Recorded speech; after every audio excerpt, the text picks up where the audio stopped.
Hello and welcome everyone to today's Enclave mission. My name is Simon Little, or Etchasketch on the server, and I will be conduiting the madness that I've proposed today.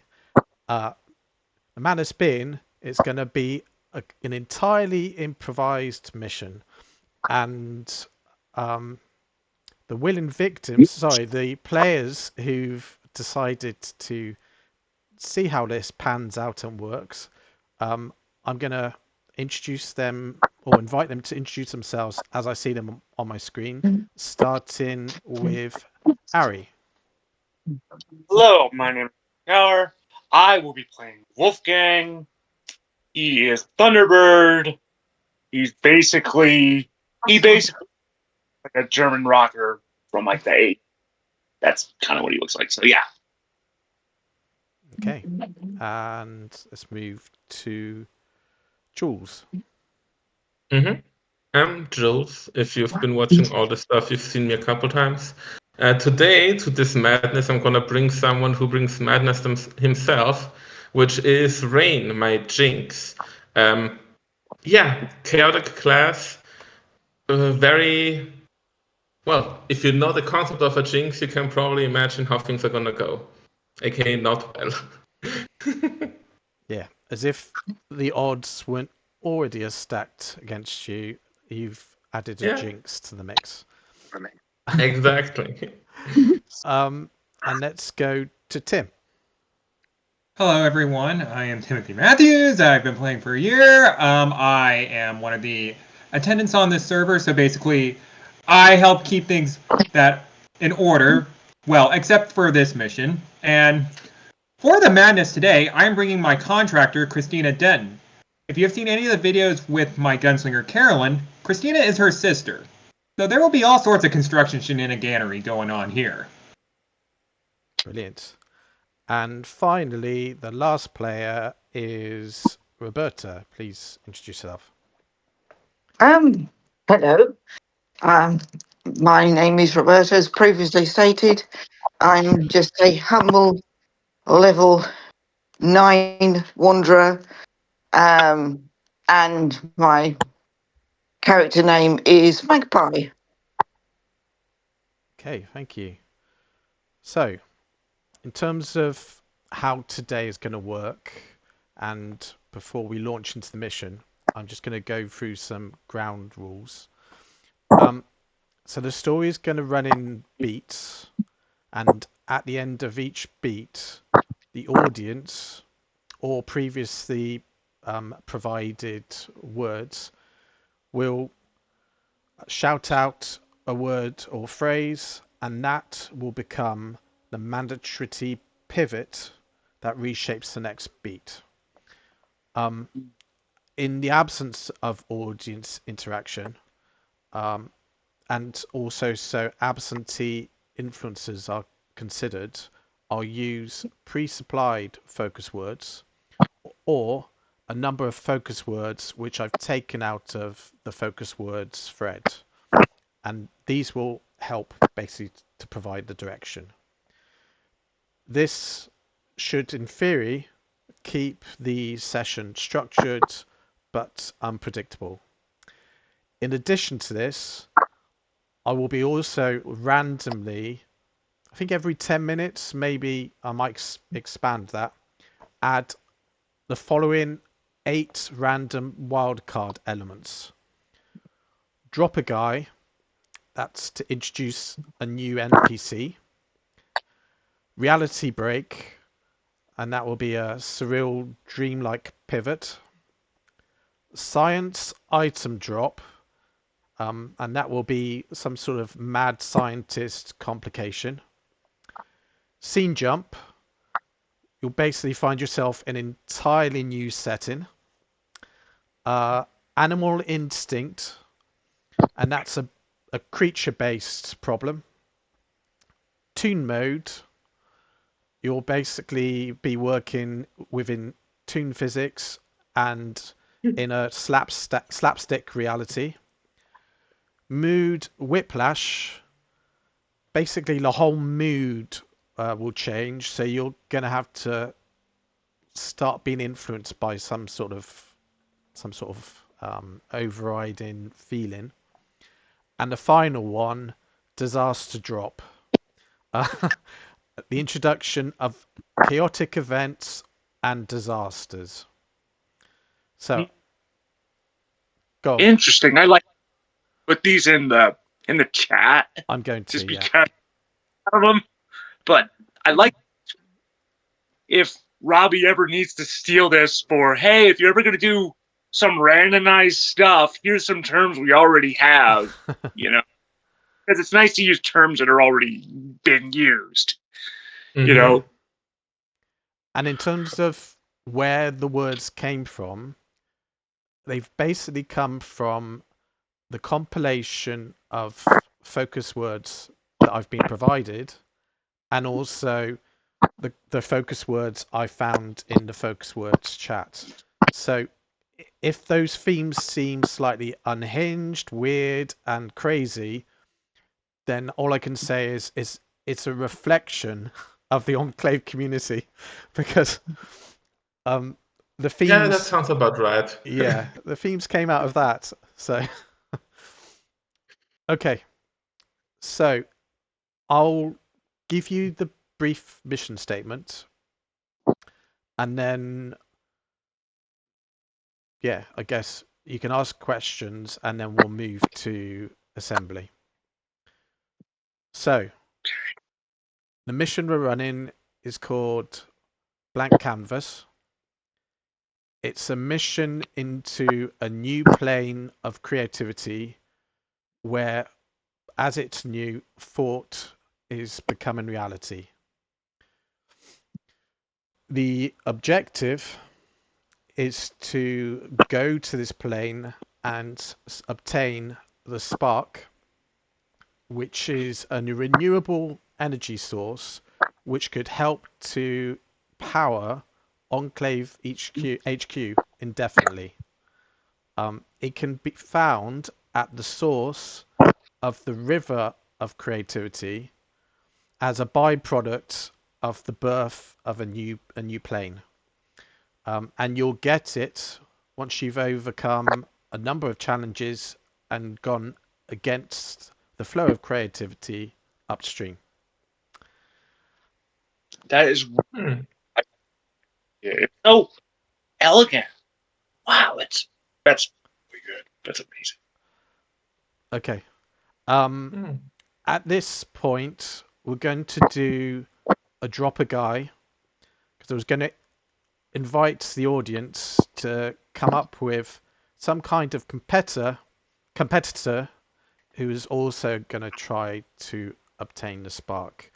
So what I'm going to do is I've got a list of characters that have been pre-provided, and I'm just going to roll to see who we end up with. So I'm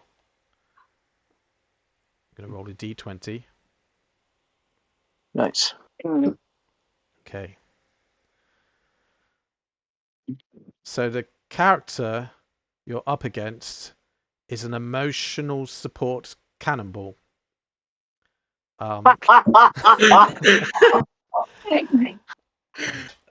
Is hilarious. Who comes from the ballistic reality, and also has the same self-interest, but they want to use the spark to basically cause some sort of explosion of some sort. Okay. Fair enough. That's amazing. I love it. That is. Any questions as to, or should we just enter into the madness? Let's just go into the madness. No questions here. Any questions that I would have would be answered by we'll see during the mission. Like tech level, that's what I'm thinking. So let's roll. Magic level, who knows? I have a question about this spark. Do we need the whole spark, or can we take like half of it? You know? I mean, it's a byproduct of the creativity process. So yeah, you just need to find one of them. So there might be several sparks. Oh, good. Because I don't want to see this place die because we took its life force. No. Okay, that's good. Okay, I probably. So this plane, is it like completely white because nothing is there? Mm-hmm. You know? Pretty much. Yeah. Ah, okay, that's good. Mm-hmm. Okay. So Let's jump in. let's move to Enclave HQ. Yeah, that's a good idea. Mm-hmm. So you all find yourselves within the grey hallways of Enclave HQ, following your own silent and faceless attendant, passing many strange and many quite ordinary looking fellow agents, and you're eventually brought to a door which opens into a very functional and utilitarian room, but it's set up for comfort. So there's a vending machine in the corner, there's some comfy chairs, and yeah, it's basically like a waiting room. And let's say the first person to be invited in is Magpie. Okay. Magpie stands at 5'10" in height, lithe of body, moves with the grace of a dancer. Occupation is a natural entertainer. Her complexion is perhaps a little too pale to be considered completely healthy. Her eyes are violet in colour, but her most outstanding physical feature is her hair, most of which is black, but when caught in certain light seems to have flashes of blue or purple in it. And she has a wide white streak of hair left to centre of her forehead.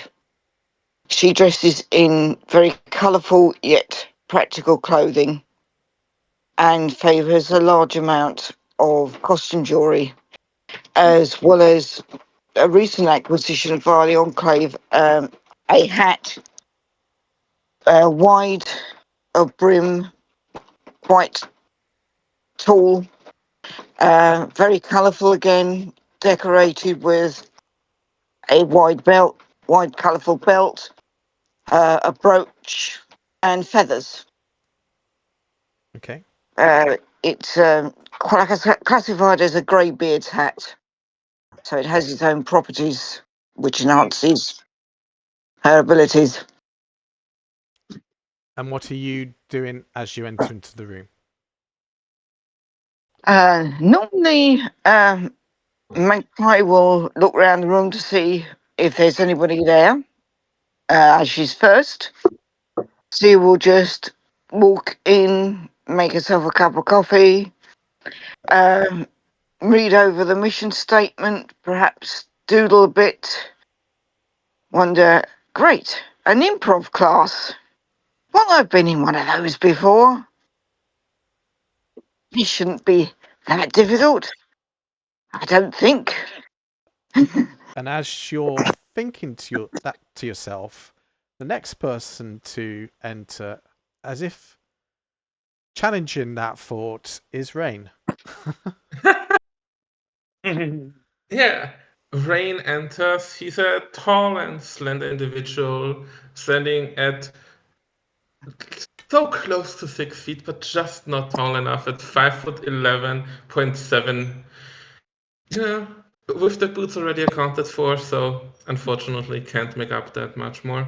He has tan skin and dark orange hair that sits massively on top of his head and also has a small goatee. His ears are rather long and pierced a bit. He's also wearing a pair of orange goggles and his eyes though it's difficult to see exactly due to the goggles, but a faint shade of gray. Looking, if one were to look a bit closer, they'd see that over his neck and the palms of his hands, he's wearing bandages for whatever reason that may be. He is also being accompanied by what appears to be a small blob / slime-like creature with 3 cyan eyes, like sphere, one eye, third eye, and a crooked mouth. Yeah. He walks in, sees Magpie sitting there, and heads on over to her, holding out a hand. Hello, I'll be working with you today. I'm Rayne. At least that's the name I decided on after my last mission. It's nice to meet you. Oh, hello there. I'm Magpie. Don't think we've worked together before, have we? No, I've been on just one mission somewhat recently, together with a 10 feet tall hyena and an army commander person, a marshal, I think. Ah, yes. You'll get used to the multitudinous forms our agents take. Indeed. Okay. And as And you're... with that, Oh, go.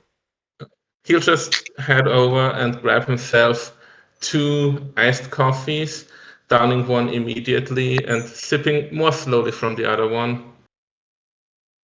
Cool. And as you stand there sipping from your coffee, next person to enter is Wolfgang. Yes, Wolfgang enters. Can I say for the assembly, he has sunglasses on? Like, he doesn't own this act, but for the assembly, I want them because last mission his eyes got blown out. So even though he's like healed, he still has the memory of his eyes being blown out, and they're like really sensitive, like right now. So, but he walks in, he kind of has this like 80s rocker look. He has this black jacket on, black pants. He's a Thunderbird, so instead of like a thunder hammer, he's got an electric guitar. It's just skin, and he's basically got long blonde hair. Think like 80s hair metal, and like think like the Scorpions, because that's basically what he's like coded after. He walks in, and he's like kind of grumble. He's all mad.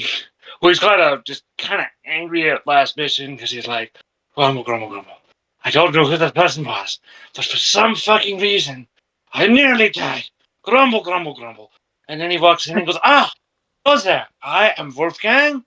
I technically am a Thunderbird, but I am more of a musician. And as you hear musician, you kind of, some reason in the room, you hear like a little rock like electric guitar thing that just suddenly just appears out of nowhere.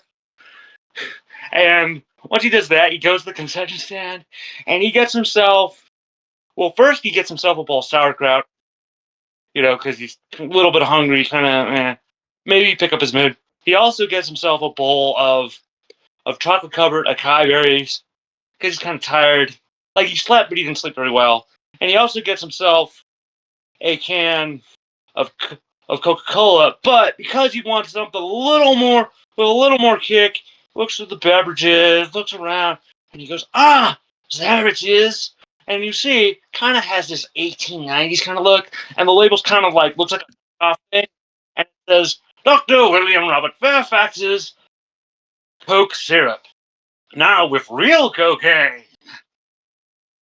It's Coca-Cola, but okay. So he has that. He just like chugs it immediately, and you instantly see he's like now like wired, So yeah. And once he does that, he goes to the table, kind of eats a little bit, then he kind of sits there and waits for other people to arrive. Hi, Wolfgang. Wolfgang gets up and goes, Magpie, it's good to see you. Yes, So, I touched her well. not really. Last mission, my eyes got obliterated by my own magics. Luckily, thank the gods for Enclave Medical. They can cure everything. He laughs. Yeah, almost everything. Yes, death. Can't heal memory loss though. And Oh, you Rayne looks a tiny bit annoyed. have memory loss? You should probably Yeah. talk to a fellow agent, or at least someone who's dealt with lots of memory loss. His name is Ray Fendergroff. If you ever need some tips on how to deal with memory loss and shit like that, he's I probably mean, your guy. as I remember, like most of it, just the last, like before joining the Enclave, just the last few years before that. Oh, that's you. Some people with memory loss, they don't know their whole story. At least that's what Ray's problem is. Apparently, I've never met the guy, but I've read some mission on, and man, that guy's really, really, really fucking smart. I'm smart, but he makes me look like a child, you know. Yes, there's a lot of people like that in the Enclave. I wish I Maybe was if I can smarter. find him. Yeah. And at this point, the blob grumbles a bit, so Rayne grabs like a small bowl of chicken wings and puts it down in front of it. And it just starts eating. Upon seeing the creature, he goes, Wolfgang, what creature? Is it like a cat? Or more like a... I don't know exactly what it is. It just showed up one day and it's been following me since. As It's you're not really bothering me. debating what the creature is, the final member of the party, Christina, enters into the room. Yep. Christina is about 20 years old, 5'7", 120 pounds, shoulder-length brown hair, donning a golden long sleeve shirt, black pants, brown work boots, basically just looking like your typical civic engineer. She's carrying on one arm her hard hat stack, the other has her lunchbox and her toolbox, and on her side is a roll of duct tape. And following right behind her first is her handicap, which is a muskrat named James. And also following behind James is a cement mixer that is making all sorts of squeaking noises and probably bumped into one of the walls for comedic effect. And as she enters, Christina is just muttering something to herself along the lines of, "Okay, so if we bring enough metal material to the work site, get enough wood support beams, and we hire out enough support, we should be able to finish the job in 3 days." And then she looks up and she sees her team. A pleasant good day to all of you. My name is Christina Denton. I am a contractor by trade, so a bit of a civic engineer. Sometimes my creations don't pan out the way that they intend to, but usually the end result works out, so there is that going for me. Wolfgang kind of sees her personality and like the way she sort of carries herself, but just kind of gets this like feeling. You know, you remind me of somebody, a gunslinger by the name of Clara. Is it possible you two might be related? She is my older sister, she remarks with a smile. Really? Have you worked with her? Yeah, I think I've worked with her a few times. I think so.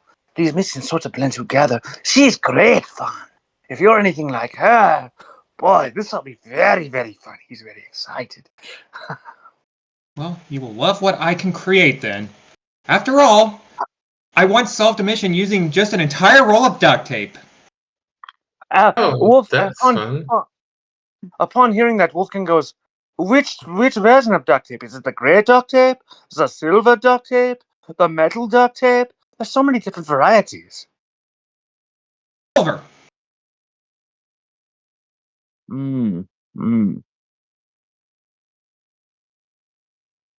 I see.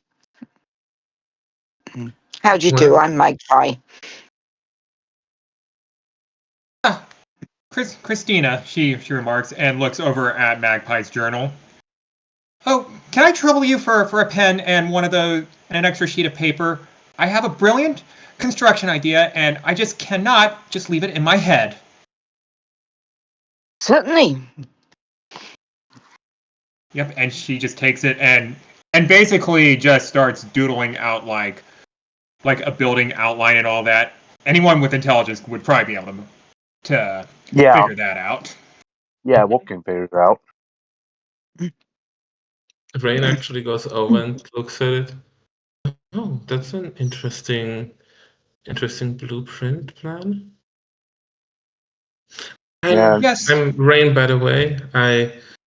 I'm classified as a jinx, so I don't know if that tells you a lot. I hope I won't cause too many destructions, but somehow things just work themselves out, despite not really appearing so. It's weird. Well, that's okay. Sometimes in the course of my construction work, things inevitably break. Oh, they break a lot around me. Somehow, on the last mission I was on, a photograph fell down the table and cracked its frame, despite there not being any movement near me, just because I was there. Okay. I thought that was normally cats. I didn't have my companion here yet, otherwise that would have been the most likely candidate. Who by now has finished the entire bowl of chicken wings. Nice.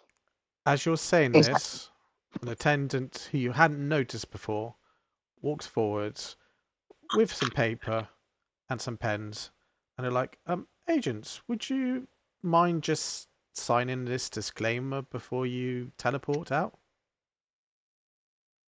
Not without reading it thoroughly. I'm sorry? I said not without reading it thoroughly. It basically says something to the effect of, I realise that I'm entering into a very dangerous environment where things could go catastrophically wrong, but I'm fully conscious and aware and still happy to go on the mission. I thought this was what every mission was like, to be quite honest. Wolfgang laughs. Wolfgang looks at the paper. He kind of like skims it and goes, "Well, I've been on weirder shit, and there are some missions you think, oh yeah, it'll be easy, it'll be so easy. Other missions will be like, man, that was like the hardest shit ever, and we just basically like sat in an office all day." So he signs it, you know. Thank you. Yeah, Christina looks hers over and just signs. Thank you. Wouldn't be the first time I've been asked to go someplace dangerous. And you, sir? Rayne is gonna try to sign it, but the ink of the pen just blooches out and makes a large mark. That will do. Yeah. Yeah. Christina just looks and then she's like, oh, you aren't joking. Yes, this is what I'm referring to. And yourself? Though Christina does also look to the attendant. Does my muskrat also need a sign, or does my signature automatically guarantee that he is accounted for? Yes. All right then. And yourself, miss? Yes, this just okay, this seems to be pretty standard. Big sort of signature. Magpie. There you go. Thank you very much. Well, agents, when you're ready, please take your places on the telepads and we'll be good to depart. Oh. On hearing this, Wolfgang goes back to his table. He sort of sort of slowly, like it's fast, but it's slow. Like he eats his sauerkraut, eats it, and then he like eats his little balls of chocolate covered acai berries, eats them. He gets up, stretches, goes, well, off to the mission. Hopefully I don't die again. Grumbly. And then he goes to the telepad. Magpie Rayne. finishes her coffee and goes to one of the empty teleport pads. Christina stuffs her lunchbox with appropriate stuff, has herself a quick cup of coffee, and clearly goes to the large telepad that would accommodate not just her, but her muskrat and her cement mixer.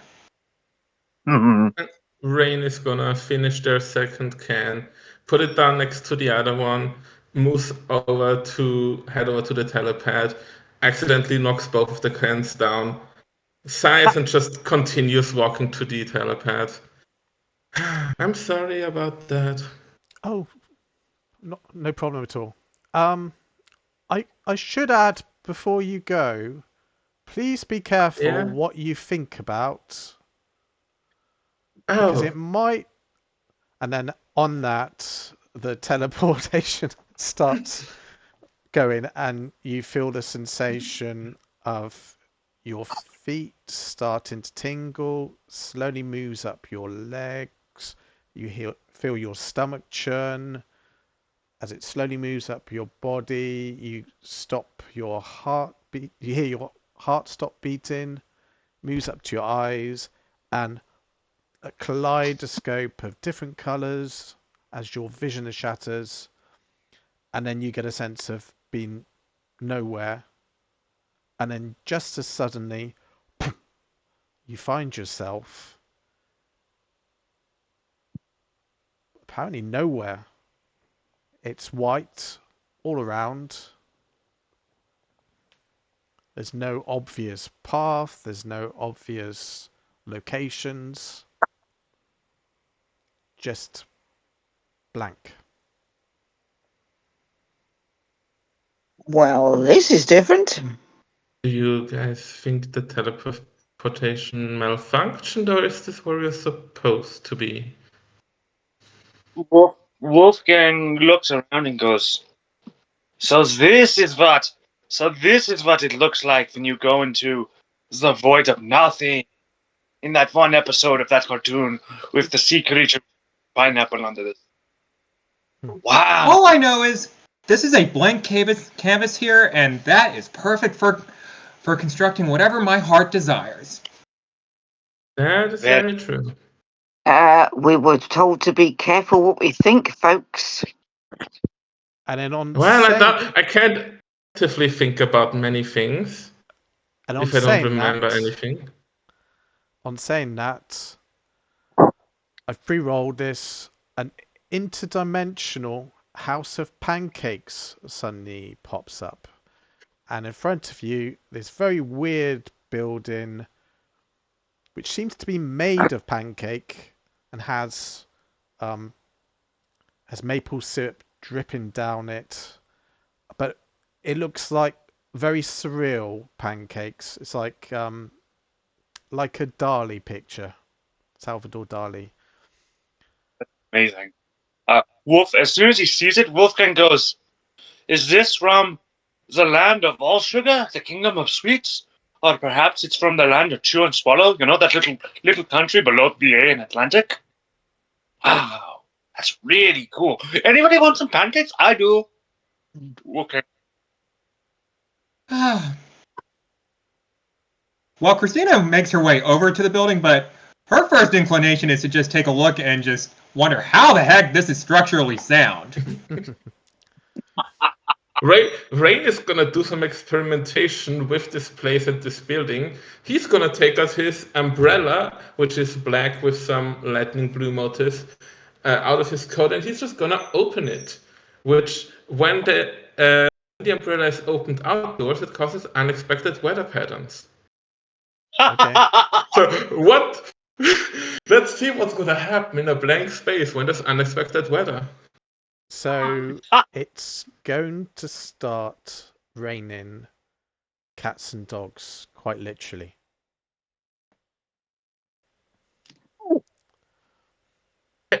I was not aware that's a real weather phenomenon. Wolfgang looks up and goes, "Not only is it raining, it's literally raining cats and dogs. Let's get Yeah. pancakes before we get hypothermia, yeah?" He like rushed Well, in. yeah, everybody be careful. We don't want to step in a poodle. And as soon as you say that, a poodle-shaped puddle appears in front of you, and you step in it.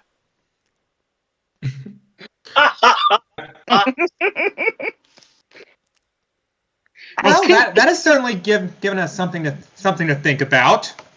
Christina just mutters, and basically she just starts getting like any fur that has dissipated from the cats and dogs, and just starts stuffing it into her cement mixer.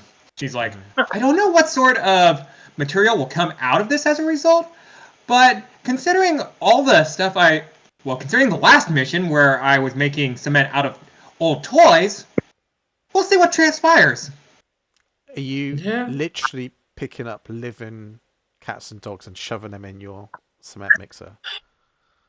It was probably inevitable that Christina was going to break her thing of not killing anyone on a mission. I just wasn't expecting it to come about because of this. Okay. The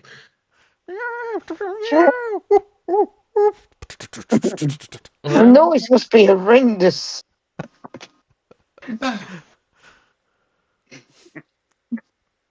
Okay. So, I'm going to. Oh, sorry. No, go on. What are you going to do? I was just going to take out my map just to see if it works at all. Magpie suspects that it won't. Okay.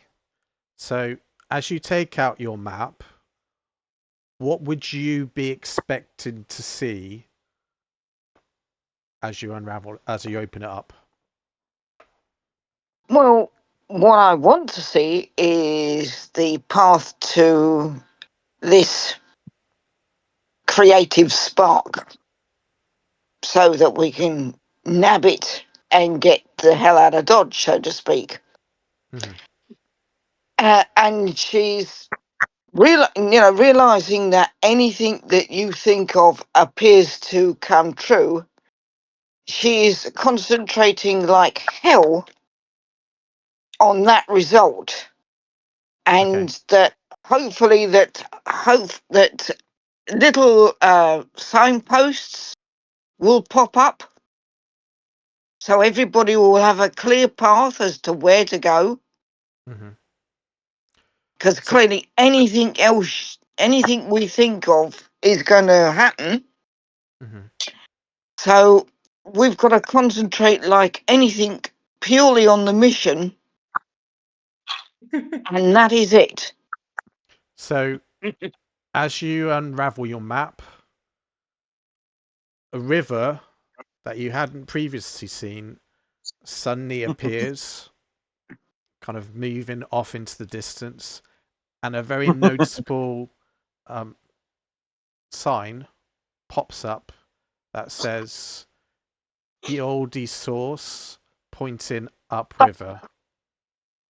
You also have another sign saying pancake shop, Right. and that's it. Sure.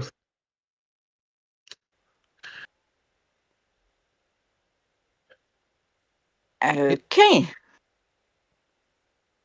Right. So the spark appears to be upriver. It's a nice, placid river.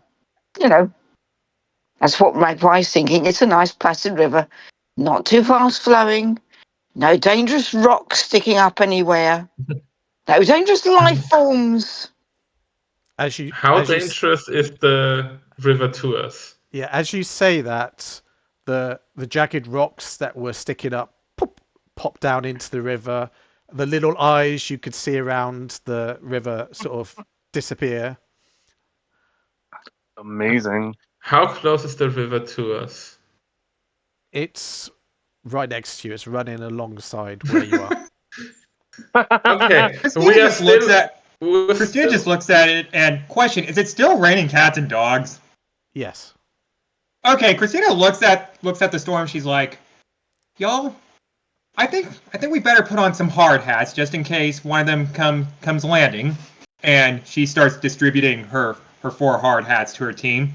And when you get a hard hat, a construction tool of high quality may be conjured for them. Okay. Oh, okay. Magpie looks at the hard hat and looks at her own hat and wonders: does she wear the hard hat over the top of her current hat, or does she wear it underneath her grey beer hat? But the construction hat is ugly, so it's going underneath.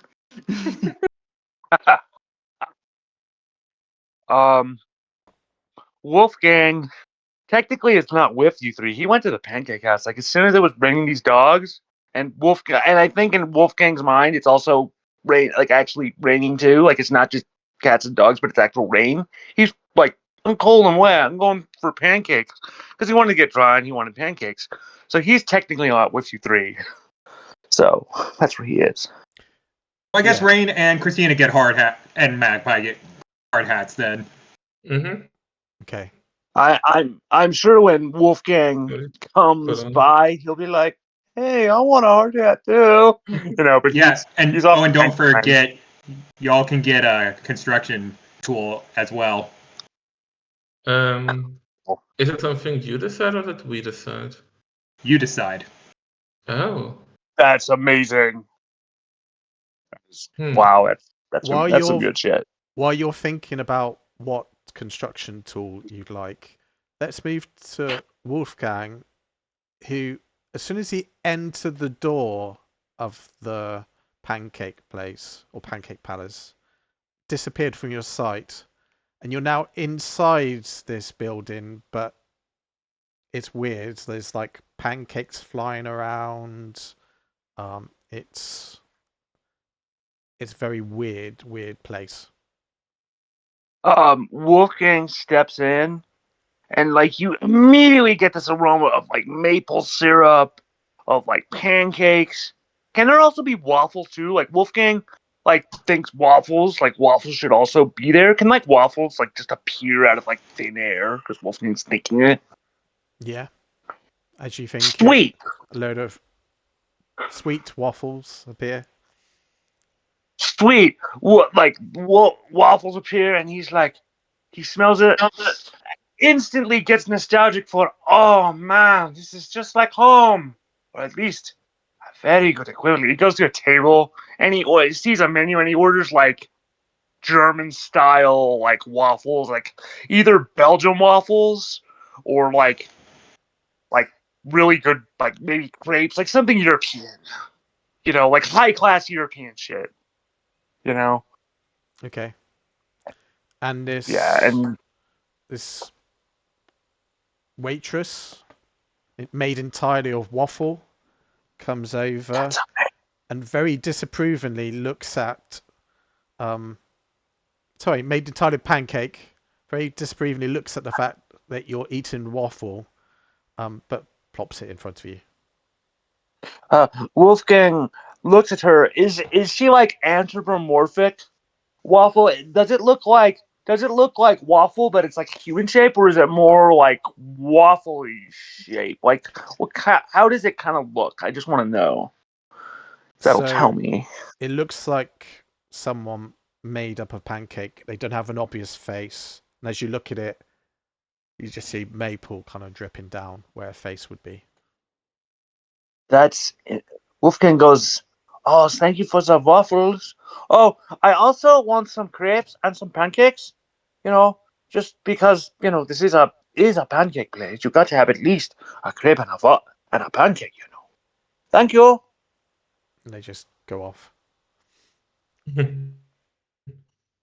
Yeah, Wolfgang like takes a bite, and instantly, like he already wasn't like nostalgic for home, but this is like the best like Belgian waffle thing he like ever had. It's like it tastes exactly like home. It might even be better at home. It's that good. He's like in food heaven, you know. And they'll come and they'll bring the crepes, and it'll be dropped in front of you. And with that, Nice. let's go outside again. You're all there with your construction tool. What did you pick? I think Christina is probably going to go with like one of those hand drills. Okay. I think Rayne probably is going to go with like a level. Magpie doesn't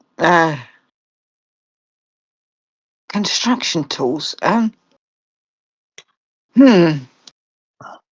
She doesn't know much about construction. I think she ends up with a pickaxe. Okay. As you're stood there holding your tools, you hear "Ah!" and a great big cannonball that was careening through the air stops and looks at you, and it's got like a big moustache, googly glasses on. That's And amazing. It's like, oh, are you okay? Are you guys okay? Yes, before finishing his sentence, I'm gonna Murphy's Law myself to pitch that because he would wanna approach the cannonball, and a piece of the ground just splinters a little bit, and Rayne loses his footing and falls into the river. Okay.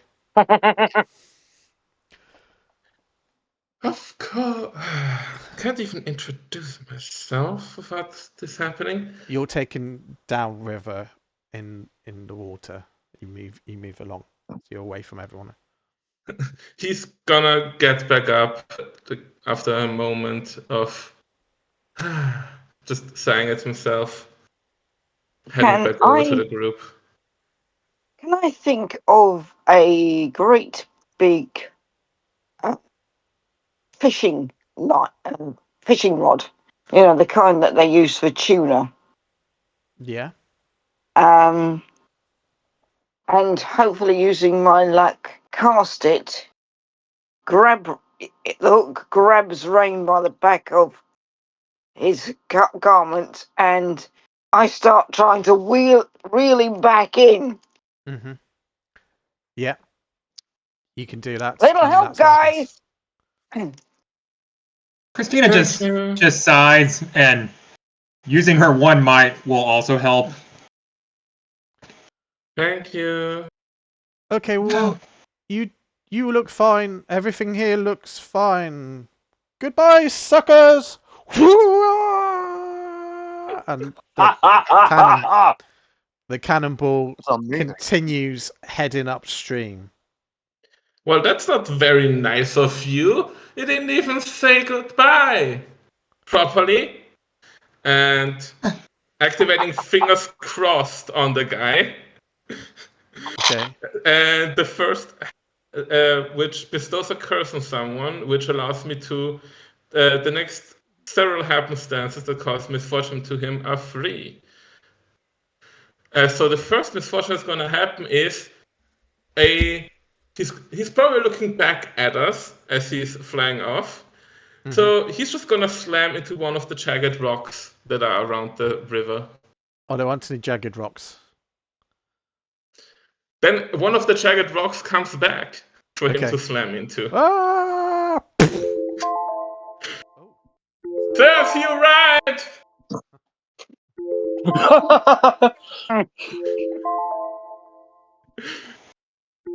And what's the next thing to happen? He's just gonna get pulled back downriver to where we are standing.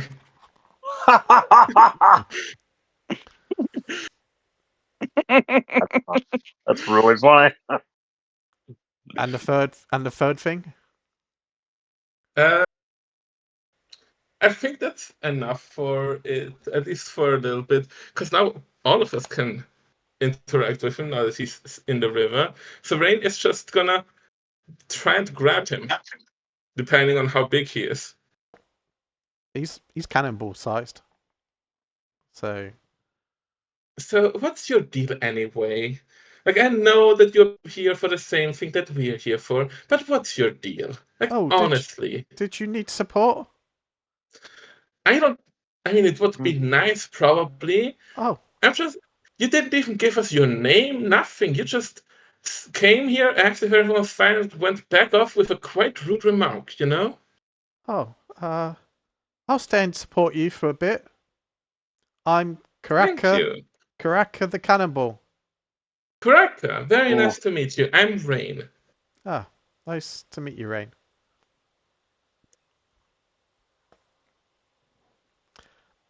As that he looks at the rest of his group. Do we want to head over to where Wolfgang went? I suppose we better. I feel more like I want to start working on something to get us upriver. That would also be nice. Oh. I was thinking perhaps we better keep an eye on Wolfgang. He doesn't seem to realise that we've got to keep a great deal of control of what we think. Yeah, that is very true. So, just to add to your considerations, with the sound of the dogs and cats now just being like dum dum dum dum dum dum dum dum within the cement mixer, all of the dogs and cats that have been falling are not very happy, and they all start converging around you, looking like they want to fight. But particularly around Caroline, having seen some of their brethren just thrown into a cement mixer. Christina, but yes. Oh, I do not have much means of fighting, so maybe going inside is probably a good idea. Well, all to the pancake house then. And on the way, Rayne is gonna take out a fortune cookie and crack it open, eating it and also reading the fortune, which is beware of slippage. Okay. He's just gonna sigh to himself. That would have been helpful 10 minutes ago. Magpie looks at the others. You're not getting the idea of being careful about what you think.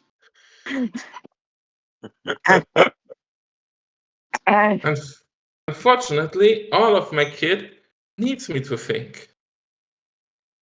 So you go into the pancake house and you see Wolfgang, but with plates of different sweets piled up in front of him, and he's bigger than he was went in.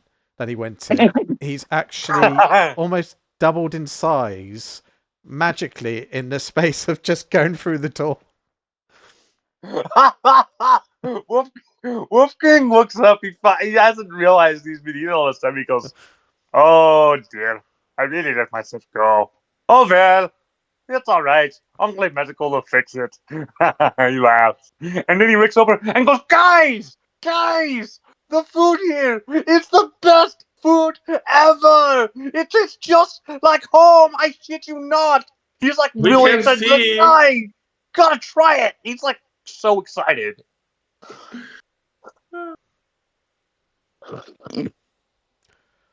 dear. You guys seem okay now, so I'm gonna go. And Surely he will also join us in our. Oh, never mind. He left already. Cracker rolls out the pancake shop, and then you're like,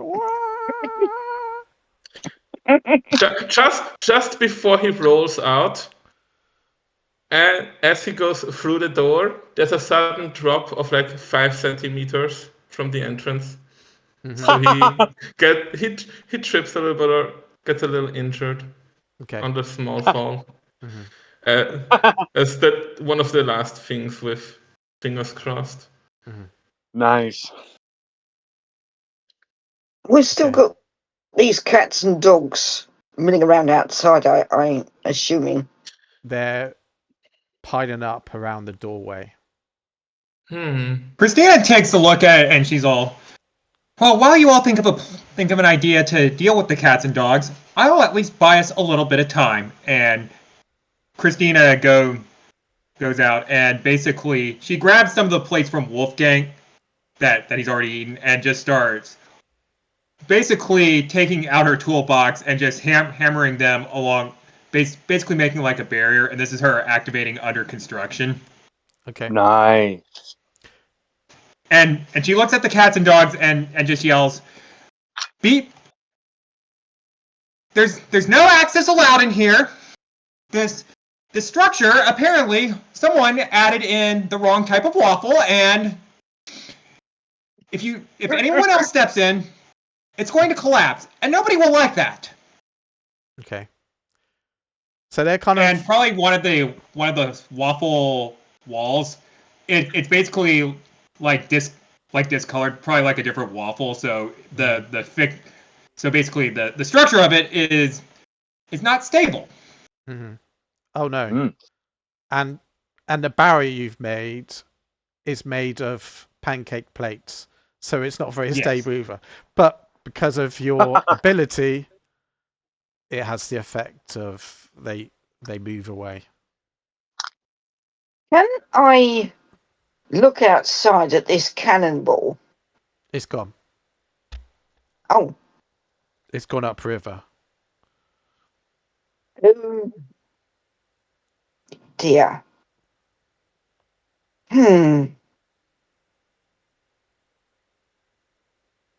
All right, so Looks it's like gone we're up river, relatively safe. but it's a cannonball. It should sink, shouldn't it? It's a magical cannonball. It should now. I'm thinking cannonballs are very heavy. Cannonballs can't float. Cannonballs are going to go right down to the bottom of the river, where there's a nice big trench, where it's going to get stuck. I will say, I don't think you can affect the physics of another person, because otherwise that could work on you as well. So That's a good rule of thumb. Nice. Okay, sorry about that. no, it's okay. It's good thinking. I have a very silly thought, which is just flavor. The black cat, the blob with the eyes, is gonna move over and start eating the desserts off of Wolfgang's plates. Wolfgang goes, "Oh, hello, little creature." And it's growing. He starts to pet it, you know. It purrs? Question mark. It sounds like a mix between a purr and a gurgling, but it seems content with the pets as it's growing beneath your hand. Wolfgang goes, hey, little creature, don't eat too much. You don't want to get a stomachache. You know, so, and he like scratches underneath its chin, or what would be considered chin. I guess around, like underneath its mouth. Yeah. Has Wolfgang stopped eating? He's still eating, but he like his other hands like scratching the cat, and he continues eating, and he still goes, guys, you got it, you still got to try it, best food ever. And besides, Uncle Medical will fix us. Come on, we should live a little. My last listen, my eyes got blown out.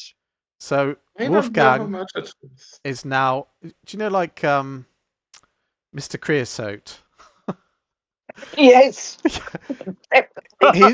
he's like a balloon. It's like amazing he's still seated without the seat collapsing from under him. Wolfgang, he decides like with his intelligence, he realizes, okay, I need to stop eating. He's going to force himself to stop eating. I am sorry, wondrous food from the land of Musica and my home. And oh, I'm sorry, I cannot eat you, for I will get too big, and then I will not be able to move, and I won't be able to perform my music. I must, alas, stop. Thank you, pancake gods, gods of Musica, gods who created this wondrous place. But I must go, and then he realizes, oh dear, I'm a little too fat. And he stops to think how to get up because he is now really fat. Is he like 400 pounds fat? Or is he like... Yes. Wolfgang goes, well, not really. I think I overate. Oh well, he starts to think that I could thunderclap my way out of the seat and out of the door. Maybe leaving this place will make me go back to normal. I hope. Maybe. As you He as you attempt to stand, there is a thunderclap. Question: Can I, as I stand, can I use Murphy's Law to like fall over, make a big noise, and that's the thunderclap? Like fall directly on my ass? Yeah. You know? It could be because the fortune cookies. The effect is it references an event yet to occur. And it would That's be even very better. flippage. So if the conduit is okay with that being the interpretation, Yep. Yep.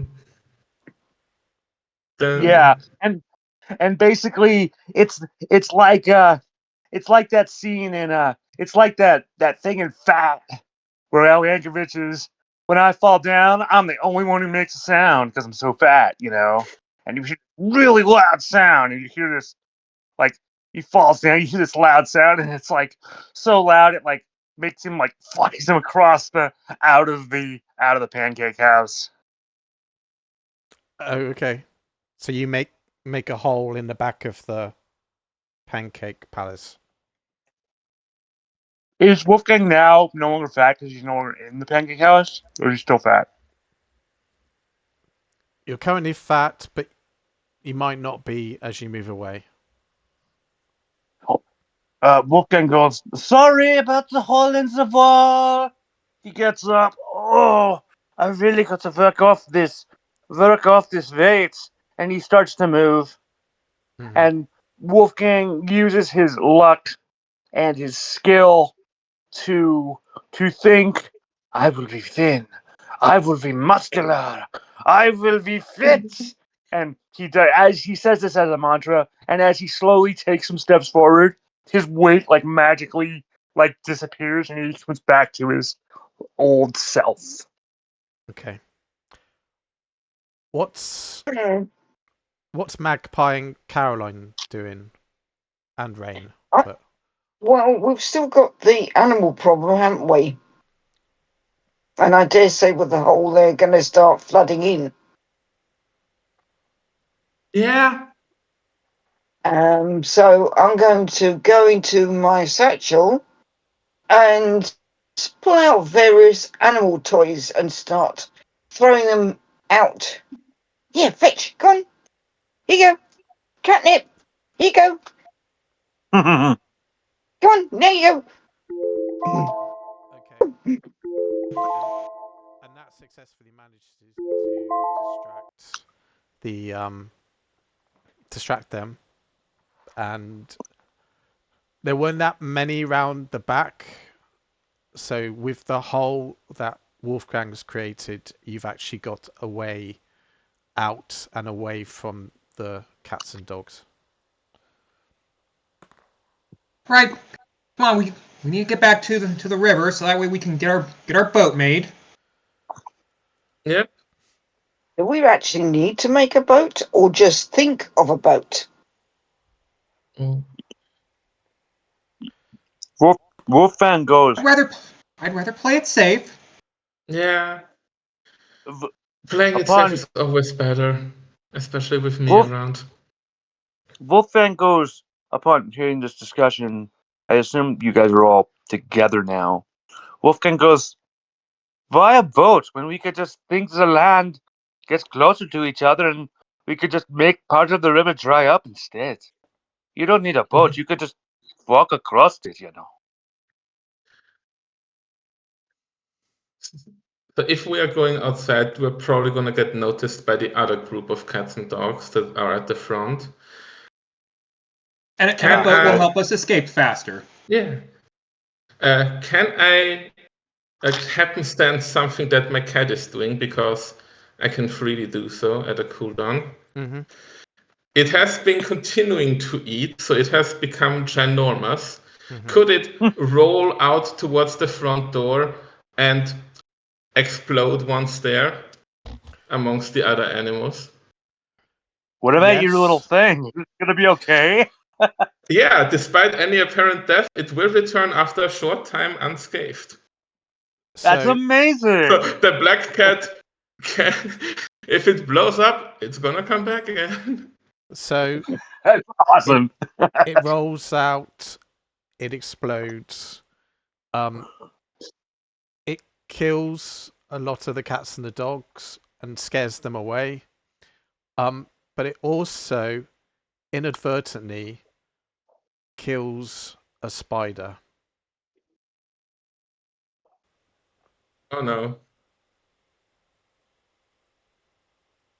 That's what I'm going to say for now. How big is this Right. spider? Right, shall we make that boat? Yeah, let's get working on the boat. I can Yep. make sure it's level. Yep. And Chris, and in the wreckage of the pancake house, it's probably where her K-van is parked. It's very steampunky in nature because she comes from a steampunk area, and it just slowly rolls out, and then careens over on its side. The building materials for the boat just spewing all over the place, and Christina just sighs and laughs.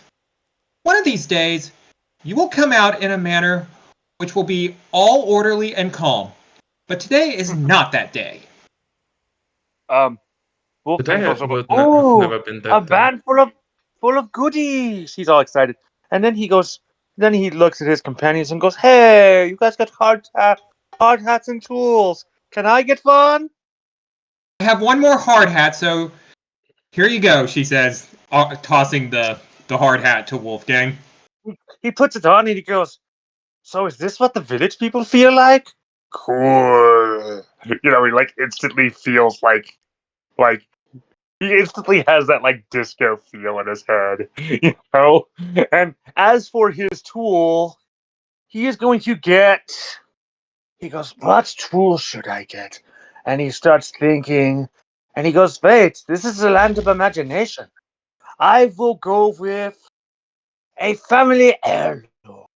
He decides to get like an 1890s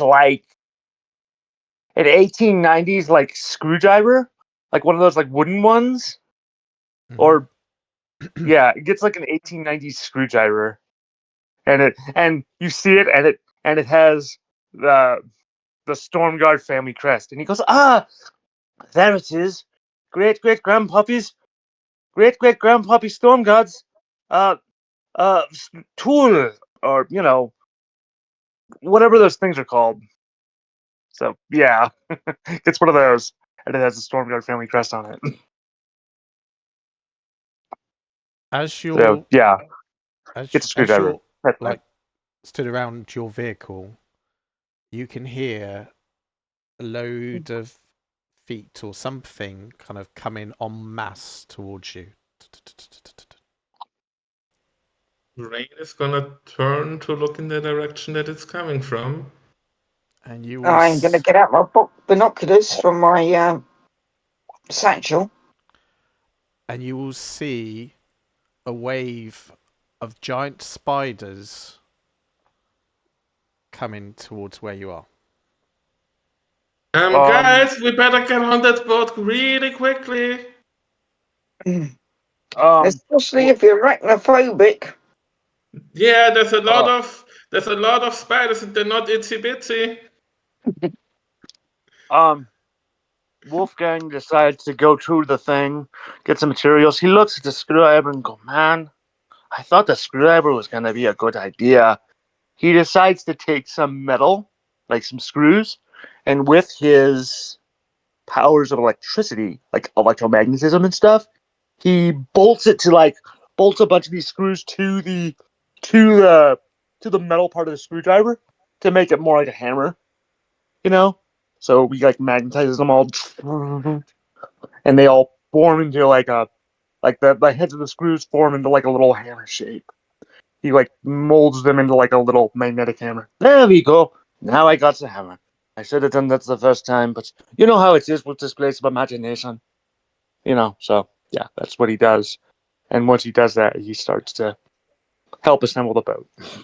Yep, and Christina is also relying on the tools from her toolbox because that makes her very, very proficient at them. And Fletchy also has her handy cat helping out because it can operate tools and machinery shockingly proficiently, causing small mishaps along the way. So it's probably taking a screw here, and running off with it, but putting it somewhere else where it might be needed.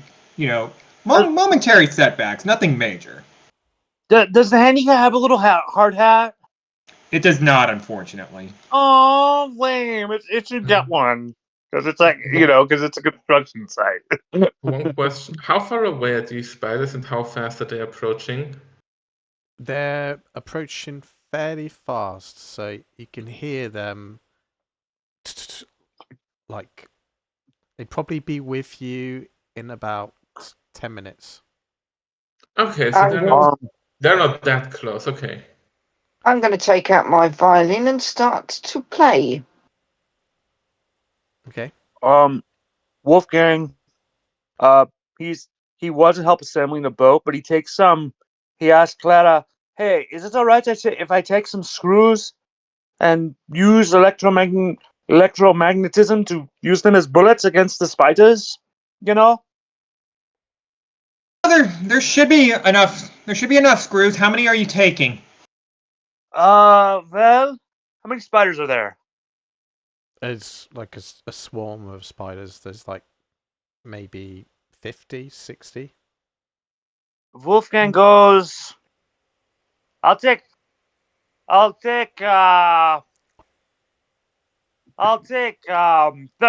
30, oh good. That's a nice round number. Yes, that'll be fine. Whatever the screws miss, whatever I need the screws for, I'll just use duct tape instead.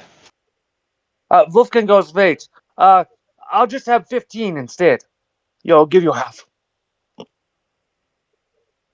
All right. Have fun. Yes, Wolfgang is very excited. I'm moving my music towards the spiders and trying to see if I can find a frequency that repels them. I'll say you find a song that causes them to dance, and as they're dancing, they're not moving forwards.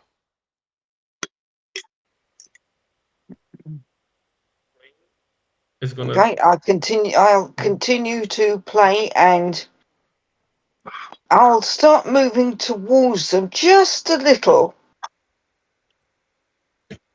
Okay. Rayne is gonna look over at Christina.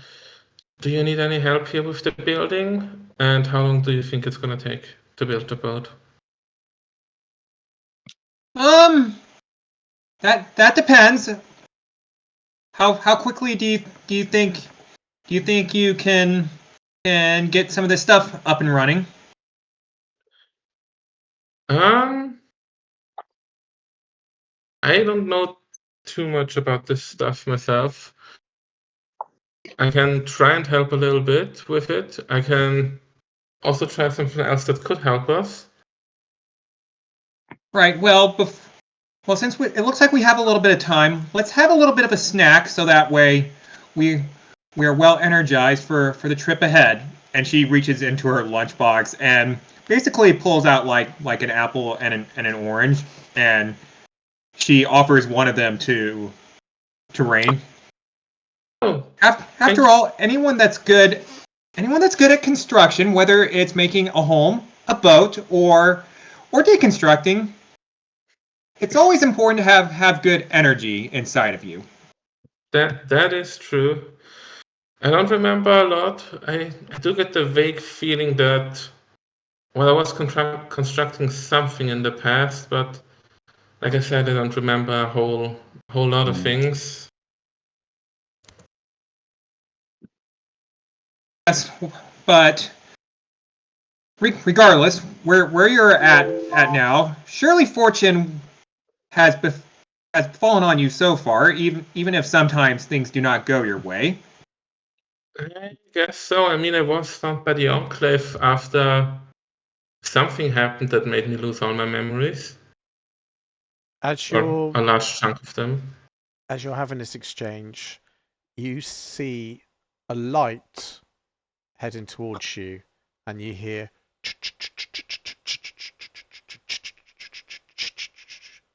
Oh. Looking over, what is that? What is happening?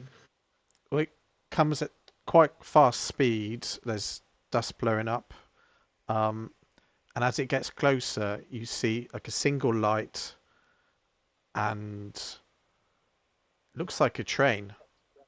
If you know what a train is, so it's some sort of mechanical contraption. Yeah, oh yeah. No, Rayne knows what a train is.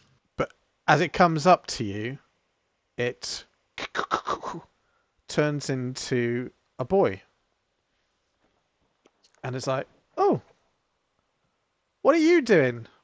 What's this weird contraption?" Well, Or at least the makings of a boat. Ah,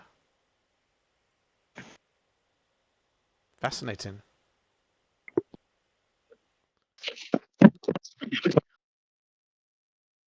Is there any particular reason why there are a load of spiders heading here? I don't know. And why are there a load of dead dogs and cats? Well, they were going to attack us.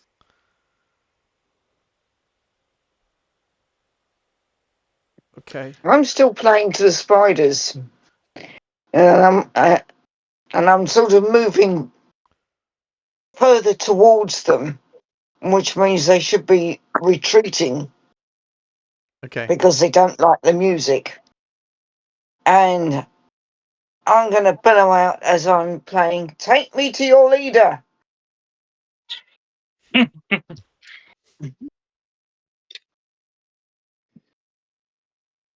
And what's Wolfgang doing?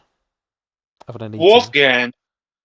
Wolfgang is going to use the screws, and basically he's holding them in his hand and using electricity to charge them up. And he goes, so this is what it feels like to use the power of electromagnetism to make metal fly at my enemies. He kind of has this like evil supervillain laugh. And as soon as you hear metal fly at my enemies, they zip off straight towards, zipping at a very, very, very fast speed. Towards the spiders? Yes. Okay. So the train boy watches this all happen and is quite frankly horrified. It's like there's bodies on the side, there's a building that's been destroyed. Do you want something sweet? And Rayne takes out a fortune cookie, cracks it open to keep the message, and hands the pieces to the train boy. Oh, thank you. Is this You're steam welcome. powered? The boat?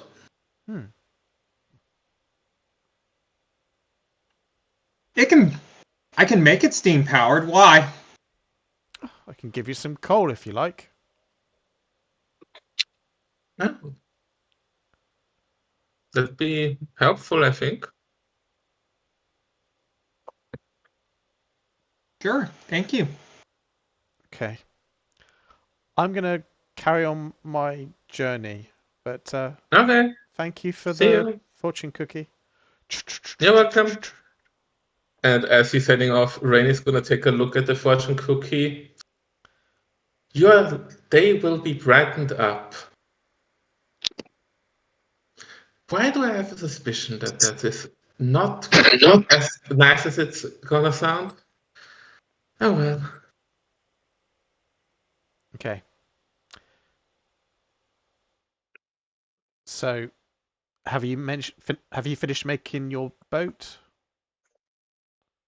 I'd probably say Christina has probably finished up by this point with A, the toolbox, B, the handy cat helping, C, her 3 skill and 2 intelligence, I would assume, and D, Rayne also helping out to an extent. Yeah. Okay.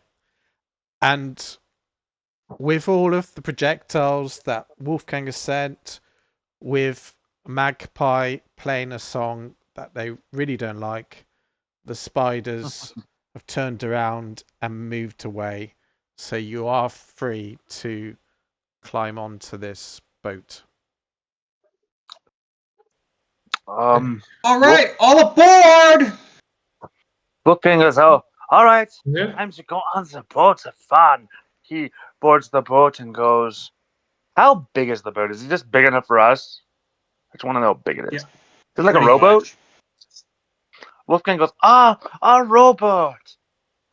Well, it's a reminds me- steam-powered boat, so it's not a rowboat.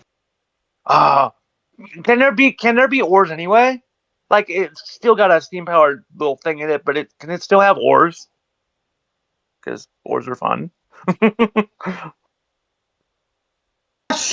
Sure, why not? I mean, Wolfgang gets in the boat, and as soon as he gets in, he goes, an oar. Everybody knows every good boat should at least have an oar. You know, it's just one of those things. And he gets all like nostalgic for like when he was like a kid, his like family being rich. They would go out on they would go to like the family like lake and shit, and like go out on the boat. When they needed like to get away from like the city, they would go to like the family estate out in the country, and he'd go boating with his family. He's like all like reminiscing. While Wolfgang is reminiscing, Rayne is gonna take out their cyan sparkling transparent D100 and is going to roll it because there's not gonna be that much room to roll it on the boat. So I have an effect in mind, so once you're ready to give me the target and the number, we can send them in the chat and reveal it. Okay, I've typed it. Mm-hmm. You've typed it out? Mm-hmm. 3, 2, 1, send. Nice. So Magpie is going to feel like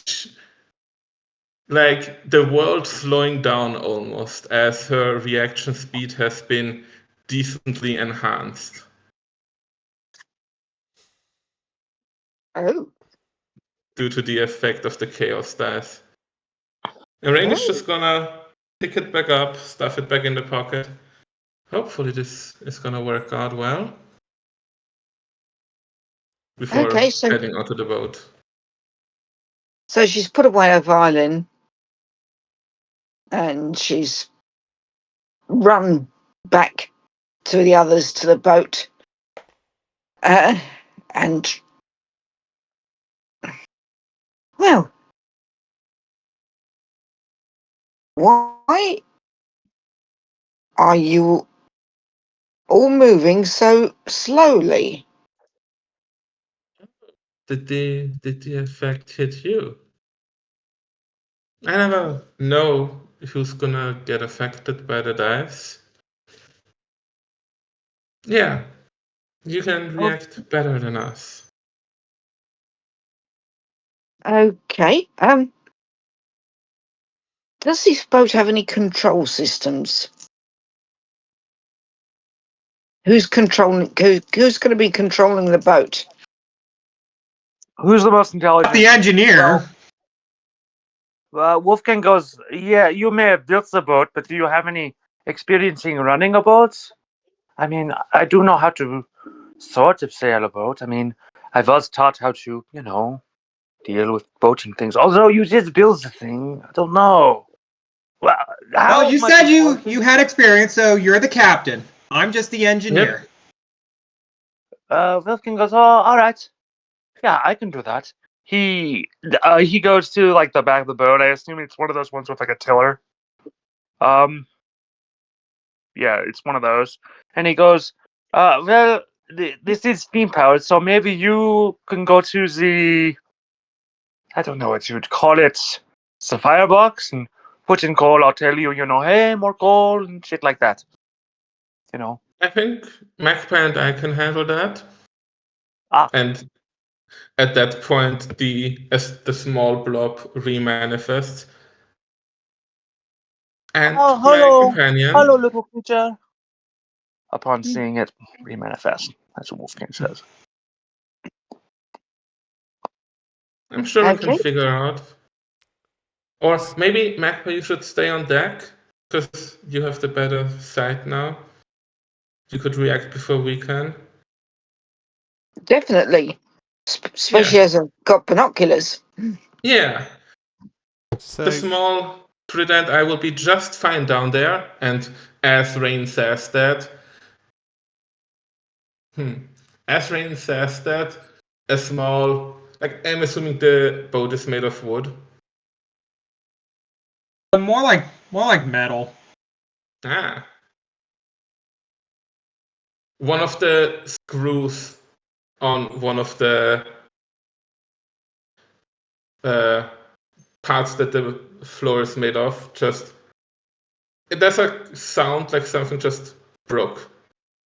And looking down, one of the screws just mysteriously disappeared. Okay. You know what? I'm slowly getting used to this, actually, somehow. Well, So, What was that? I heard a noise. Nothing too bad, hopefully. Oh, firebox. And he's just gonna head off, getting dejected at, this stuff just happens, So, as you're going up river against the current, you're still managing to do it because you've got the steam powers, so you're slowly making progress. You can see a cannonball in the distance, and as you're moving along, you're slowly gaining on it. But as you start to get closer, there's a sudden shift in reality, and you see yourselves suddenly becoming toon-like. You're like cartoon versions of yourself, and you see the cannonball ahead of you, looking back, miraculously taking this giant pencil out of nowhere, and they draw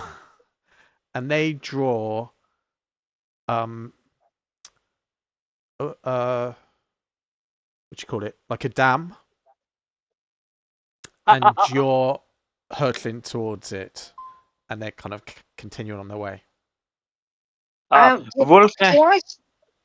Do I still have this speed force sort of thing? Is it a permanent buff or temporary? It doesn't specify a duration, which I should probably bring up to, I think Detour made this one. I'm assuming it's for like an amount of duration that feels appropriate. I'll say you've still got it. You're gonna have it for like a mid duration. Well, making a terrible caw sound because she's now literally a magpie. Okay.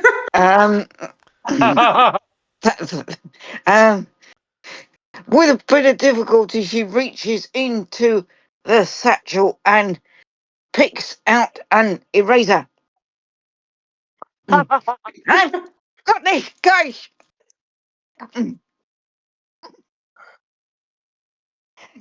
That's really funny. Well, if we're going into like toon like the slapstick reality, Christina will take out like a little shovel from her toolbox and go up to the front and basically just you know, like in the old Bugs cartoons where he digs like the rivers and such to make like an alternate path. That is what Christina is doing now. Okay. Wolfgang. Yep. Wolfgang, upon realizing that he's got the power of Toon 4, Wolfgang, he has this evil grin in his eyes.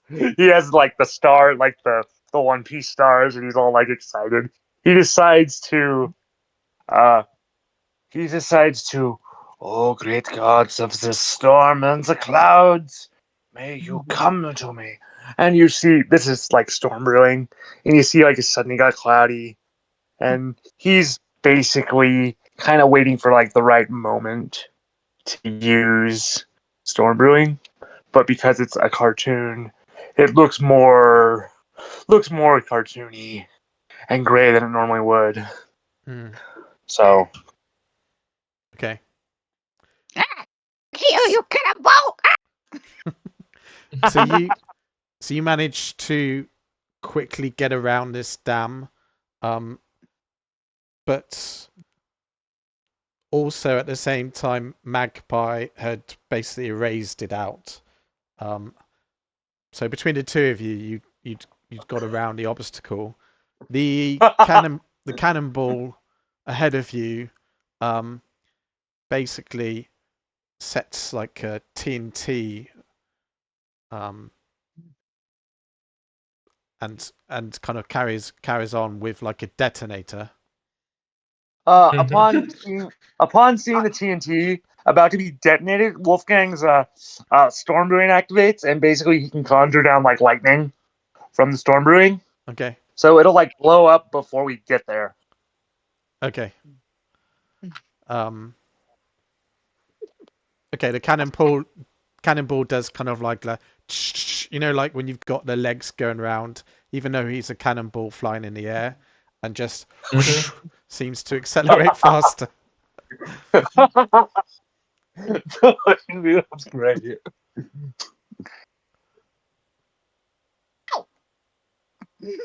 Would you? I'll fly after it.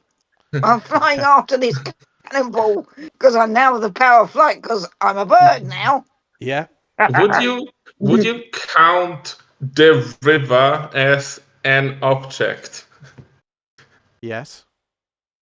In that case, Rayne was probably like down below deck at the firebox, and it's just coming up like, "Hey guys, what's going on?" And in this moment, Murphy's Law on himself, as the river just like river still flows, but as we're approaching, there's like it basically forms a giant waterfall into an underground area of the river with a faster current.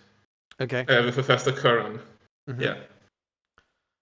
So the river just breaks. There's a hole.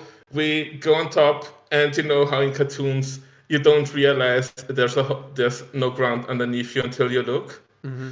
So Rayne just looks as to why we're not moving, and then we fall down like several meters before we land on a secondary river. Okay. So the river ahead disappears. So the cannonball is suddenly flying across open fields, and you've basically diverted it underground. So he's kind of like, what? But at the same time, this cartoon magpie is flying at speed towards him. And he very quickly with his pencil, draws a door, and jumps through it. I go after him. Okay. So you go, you open the door, and you see a brick wall. I rub it out with my razor.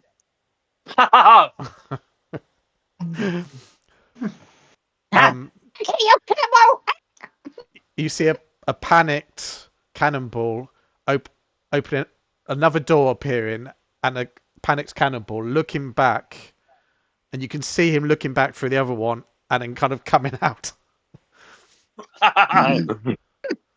He has discovered Portal. I'm imagining like one of those Scooby-Doo chase scenes right now. Yeah. I'm imagining when the Wile E. Coyote is like you know how they like do the little magic circle thing and you can like go through the wall. I'm imagining that, you know. Yeah.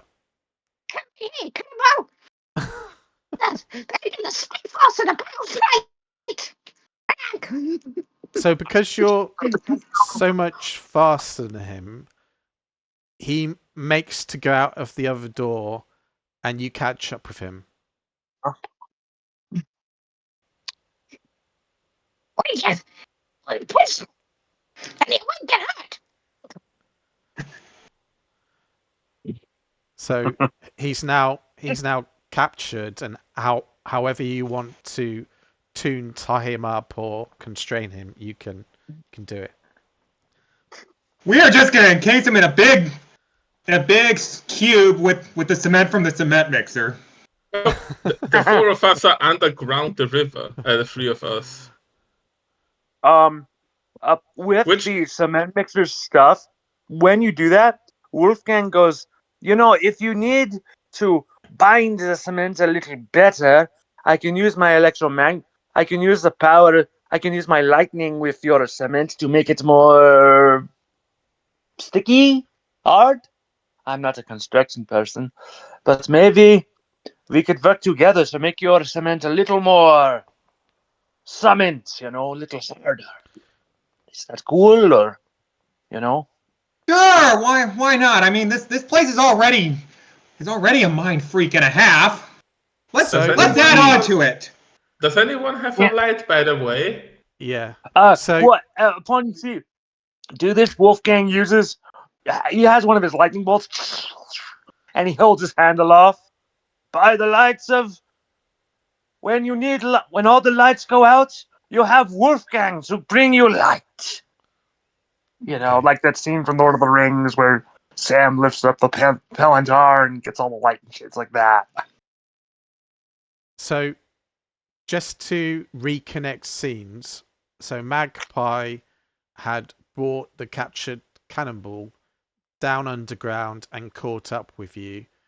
You'd use the cement mixer to basically cement him into the block or his feet into the basically cement him into like a cube.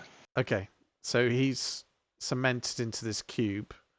There were odd cats and dogs parts kind of built into this cube. Yeah, it's not pretty, and no. But here's the thing: it does not need to be pretty. It just needs to work. Yeah, exactly. And there's also electricity buzzing inside of it because there's electromagnetism in it too. What were you saying, Jules? Since we're in cartoon world, the entire cube is probably blurred out. Mm-hmm. Probably, yeah. And a big censored bar as well, like in the old school cartoons. Yeah, yeah, exactly. Yeah.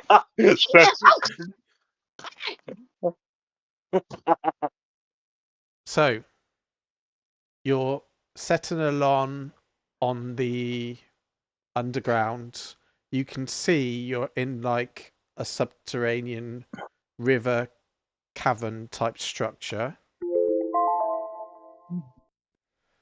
But as you sort of look around with it lit up by the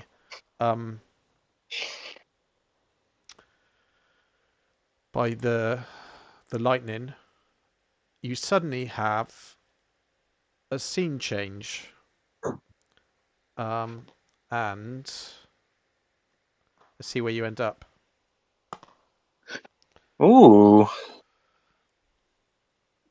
You suddenly find yourselves not on the boat, but on a beach. But instead of it being like a sandy beach, it's a beach made up of leeches.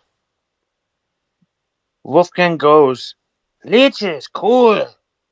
Wolfgang pulls on some leeches and like puts it in his hair because Wolfgang knows that leeches, you can like put leeches on your hair to like regrow your hair and shit. And he's like, awesome! I can use this to make my hair even longer. You guys want to try it? You know. No, I'm good. I'll say the Am I cube. still a bird? Yes, you are. Yeah, the cube also came with you and actually sinks down within the leeches. And you can hear a beat. Well, you're on a beach, so you've got an ocean next to you, and it's like lapping against the leeches. What? Rayne is gonna try not to step on any of them so that they don't get agitated. Just looks over at Magpie. Do you still have the map? Do we know the direction of where we have to go? Yeah. No. And Christina's just all gross, gross, gross, gross. Oh my god, oh my gods, oh my gods. Just standing on tiptoes, just trying not to touch any leech. I'm starting to be a bit conflicted because Magpie the person would find the leeches, pretty gross. Magpie the bird might actually start thinking it's a tasty snack. That's clever. That's good.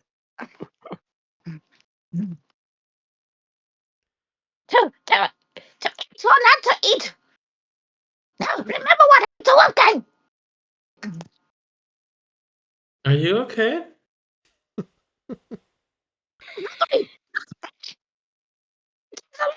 Speechless. I can't make out what you're saying. Sorry. Yeah. Sorry. I'll try again.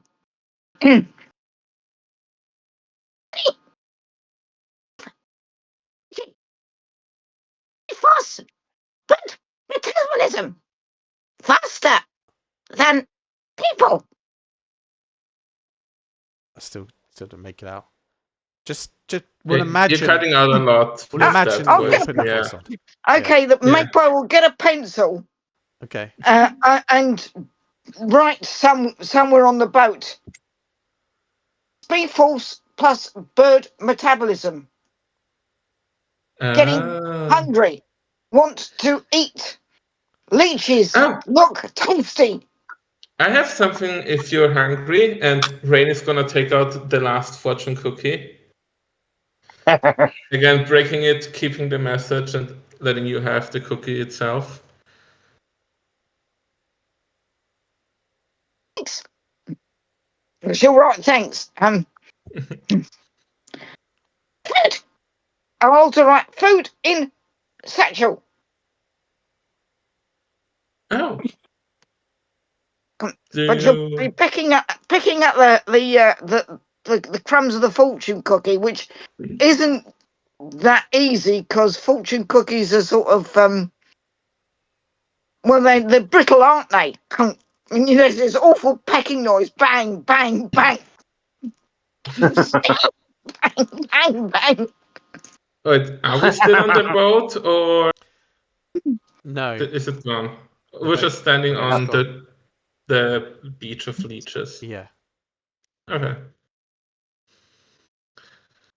As you're doing this debating as to what to do, you see a toon cannonball rising up from the leeches, shaking off, and looking Are you around, alright? a bit confused. I'm Um, all good, and he shoots off, heading into the ocean. Wolfgang goes, do we still have the boat? He thinks. He looks around.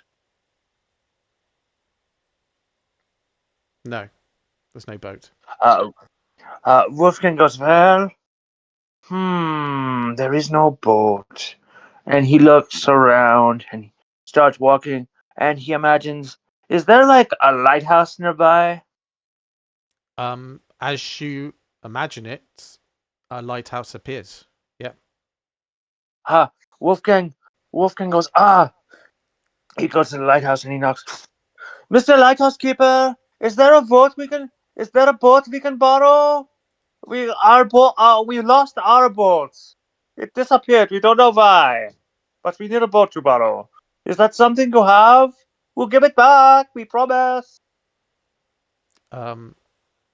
As you Can I sort of get a stick and try to tap the satchel to sort of indicate there's something in the satchel that might help? Yeah, I mean, with toon physics, you could probably open the satchel yourself, even if you're a bird. Okay, I'll open Yes. I'll open the satchel. I'll dive my head in. I'll take out a toy boat Okay. that's in there. Don't know why, but it's in there. So you take your toy boat. What, are you going to throw it onto the ocean? I'm gonna throw it and think big thoughts. Okay. What? And as you Big. do, your toy boat becomes big, scales up. And I'll fly up and land on the highest point of the boat. Oh, aboard! Christina takes a look at the boat, and she's just trying to make out how yar worthy it is. I mean, it's a toy, so it's not got like the mechanics of a boat. Well, at least not yet. Yeah. Also, cartoon world. Yeah. Because Christina will swim her way over to the boat, and she just looks at it. Oh, well, we've got a boat, but it's quite toy. And then she bells out, "Everyone, come here! We got to make this boat an actual boat." And she's gonna wait for everyone to arrive before she activates bang up job. Okay. Wolfgang, upon seeing the boat, he goes, well, I don't really need you, Lighthouse Keeper, anymore. Goodbye. Sorry for disturbing you. And he goes to the boat. Magpie is stuffing her beak with anything she can find inside her satchel to eat. Mm-hmm. Beak, right with you. Oh, that's good. Oh, yeah. While that's happening on his way over to the boat, Rayne is gonna read out loud the fortune of the fortune cookie because he hasn't done it yet. You may find help in the oddest of places. Looks around. This could be literally referring to anywhere. What are you talking about? As you say that, the lighthouse that Wolfgang has just come from lets out a light, and it goes, and it kind of shines in a certain direction.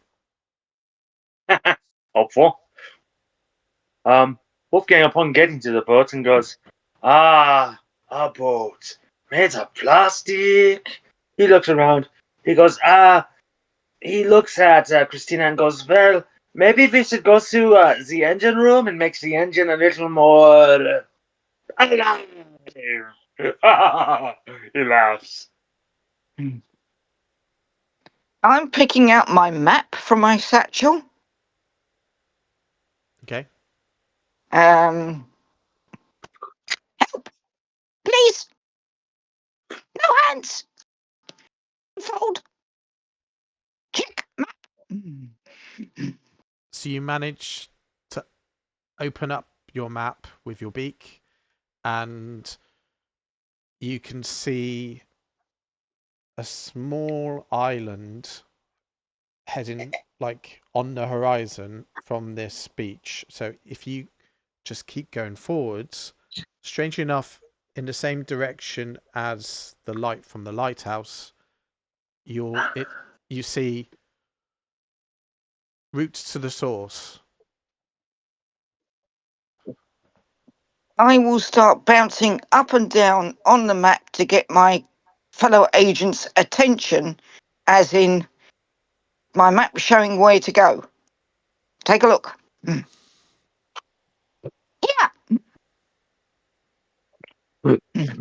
Yeah, we still have to get the way to get there. Wolfgang, going down to the engine room and goes, Christina, could you help me with making the engine less plastic and more engine? I may need your assistance. It will not be pretty, but I will do so. And this is me activating a bang up job. So basically like the stuff to make the engine will appear, but it's not very sturdy, so it's only going to last for so long before it just goes kablooey. But it doesn't matter. And upon doing that, Wolfgang uses some electricity just to like give it some like life, and he shouts, "It's alive!" You know. Okay. And with that happening, and you all on this adapted toy boat, I hop back to the highest point on the boat and I start preening myself. okay, you also suddenly look up and see a number of metal pipes ascending at speed towards where you are. What kind of metal pipes? Like steel beams, or like just metal, like metal construction pipes? Like what kind of pipes are we talking? I'd say like big steel beams. Yep. Wolfgang. Let's assume Wolfgang gets where he is, and Wolfgang goes, "I got this." He uses his lightning bolts with electricity, gets them out from his hands, and he grabs them all in the air and throws them in the water. Okay. But also at the same time, the boat starts shooting towards the direction of this island. Okay. So, as you're jetting along, you again see this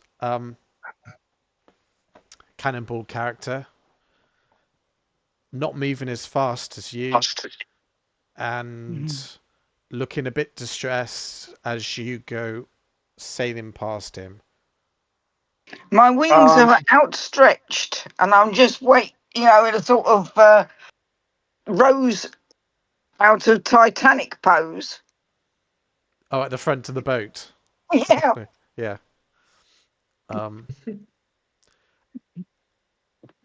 Nobody else going to come up behind me?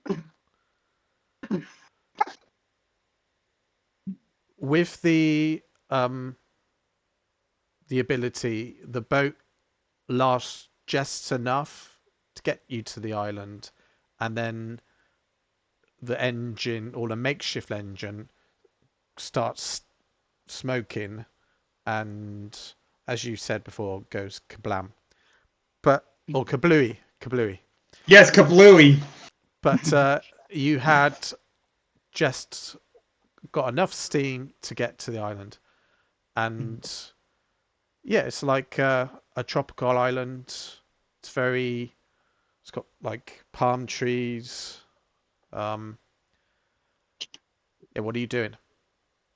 I'm flying ahead, scouting out the area for danger. Okay. Christina's just putting some sand into her cement mixer. Conventional Nice. sand. Yeah. And it is Yeah. like a tropical island, like beautiful sandy shores, but very dense woodland. Like, yeah. Like a mangrove sort of woodland. Question: are we still have tune physics, or is that gone? Currently, you're still in tune physics, yeah. Wolfgang goes. Wolfgang decides, this looks like a job for a wonderful thing known as a machete. And in his hand is a cartoonified machete, and he starts to go toward the jungle and starts hacking away. Okay. Rayne is gonna follow in the exact same path, yet somehow, because everything that can go wrong will go wrong, aka Massive Fist Long himself, despite going in the exact same path, while still on the beach, he steps into some quicksand and starts being pulled down by it. Okay. This Upon only happened to me. the quicksand, You don't see Wolfgang this. Guys, I would will need grab some a help. I need upon some seeing help. Wolfgang will get a vine, make a little rope, Stay and go, still! here you go, Okay, and throw it to him. let's stop. So Wolfgang is ahead of Rayne, so you don't see him Yeah. falling in. Okay. Christina is behind collecting sand, so she sees everything. Magpie has flown ahead, and you, although the wood is quite dense, you can see the start of a waterway. So let's go to Rayne is slowly sinking into the sand. Yep.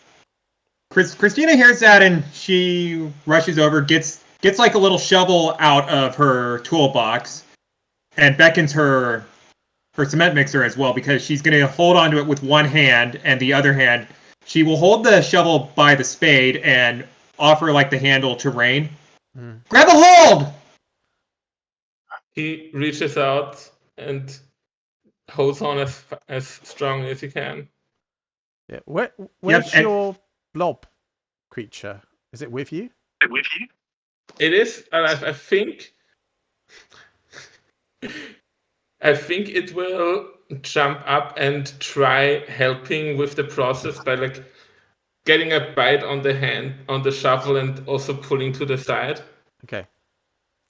And I will say, hearing your screams, that Wolfgang will have turned around by this point. Wolfgang hears it with his 2 sensory. He goes, oh, that's not good. You don't ever fall into quicksand. But he takes his machete, gets a vine, and with his +3 skill and +1 intelligence, he decides to make a little rope vine lasso. Does the classical Western lasso thing, and throws it like around his waist. Mhm. And once it's there, he walks toward the direction that Christina is pulling, so he doesn't pull in the opposite direction. But once he's at that direction, he starts to pull Okay. to help him pull it out.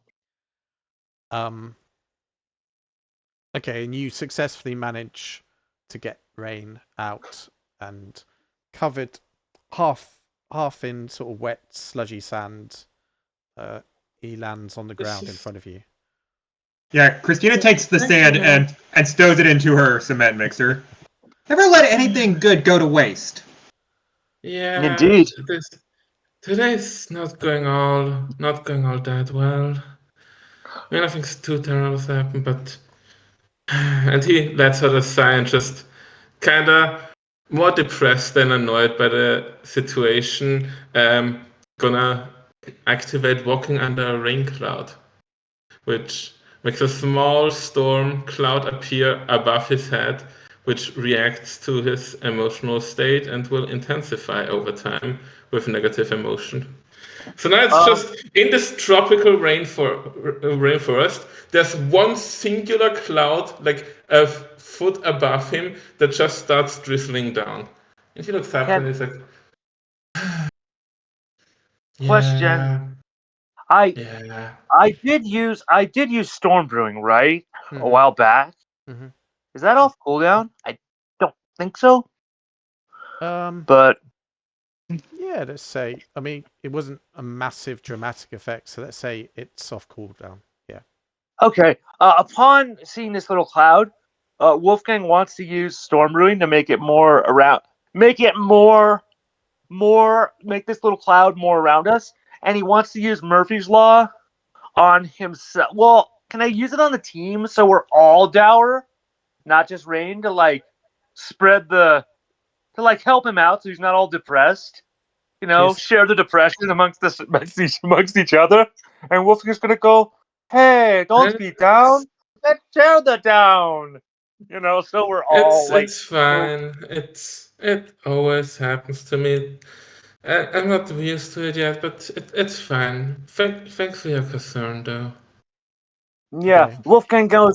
Wolfgang says, that's better. Sometimes you need a little depression to help you to remind yourself that you're alive. You know. So, you saying you're I affecting guess. everyone with this depression? Yes. Yes. Okay. Do I see any danger from my flight, my reconnaissance flight? No. From what you can see, you can just see dense forest, but you do see like some water, so you know where to head to. But the wood is too dense for you to see if there's anything problematic. But from what you can see, no, there's nothing dangerous. I'm going to fly back to the others and morosely hop towards them. Mm-hmm. Too dense. That's Forest fine. too thick. Can't see. That's fine. Danger. Yeah. Let's just move. Let's just move forward through it, and the cloud grows a little bit bigger. I think it would still just be a drizzle, like rain that's just enough to be annoying, like not enough to be enjoyed, and also too much to not be noticed. Like So, just the most awful amount of rain that's coming down from this cloud. Can I go into my satchel and pick up a cocktail umbrella? Trying to can. protect myself. That's funny. Chris, There is also a slight shift around you, and suddenly there are shards of glass that appear within the forest. Is this around all of us or just Magpie? Around everyone. What are these shards? Are these anthropomorphic shards of glass, or are they just shards of glass? They seem like they're glass, but they seem almost part of the woodland. They seem part of the environment. Okay, so like you walk in and the tree is like the tree is made of glass. Is like everything like the foliage made of glass, or is it something different? It's within the trees, so there's like these shards within the environment around you. And as you're close to them, next to some of them, you feel added to your depression this real sense of deep, deep despair. But then when you go closer to others, you feel a sense of hope that you're be able to succeed in the mission, that you'll be able to get out of this horrific feeling of sadness. That's Wolfgang. strange.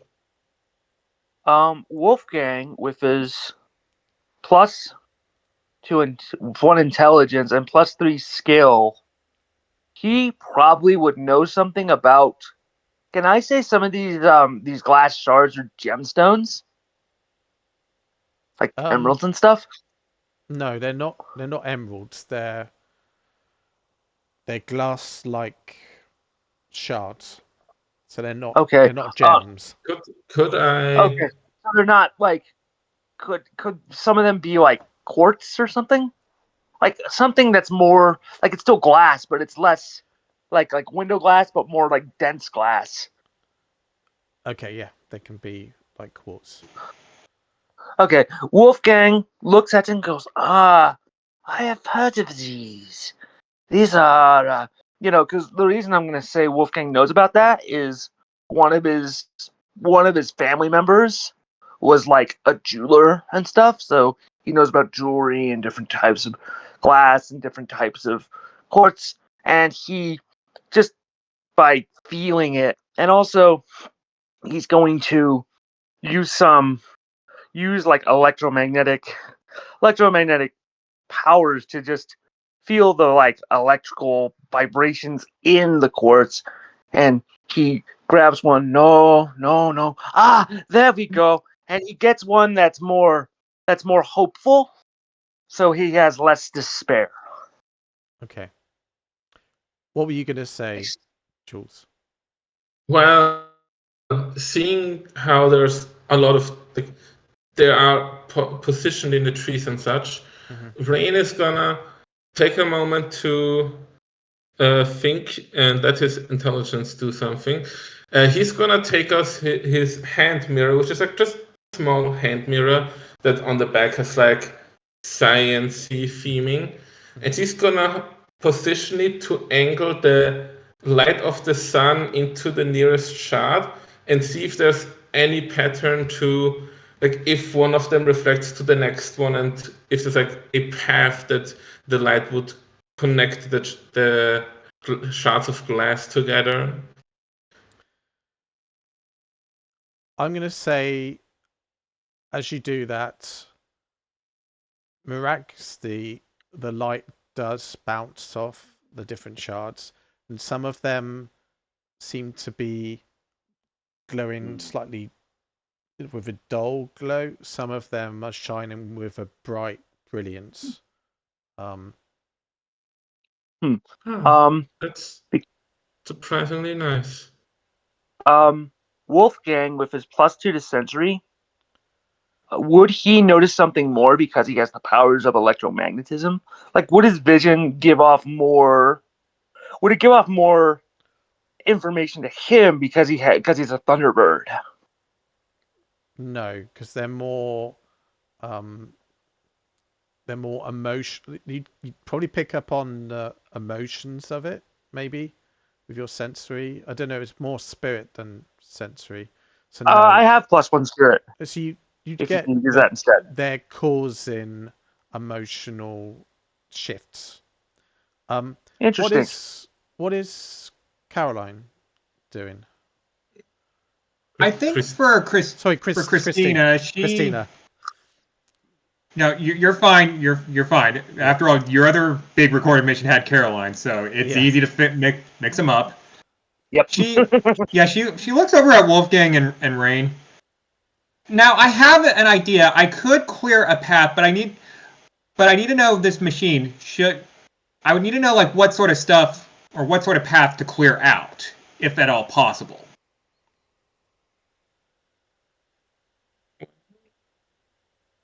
And he looks at how the path goes. Before looking back at Magpie, did you see any landmark that we should head towards when you were scouting? Wolfgang. Magpie, How far away? not Wolfgang. Sorry. Oh, Magpie. Yep, right. Let's go to Magpie.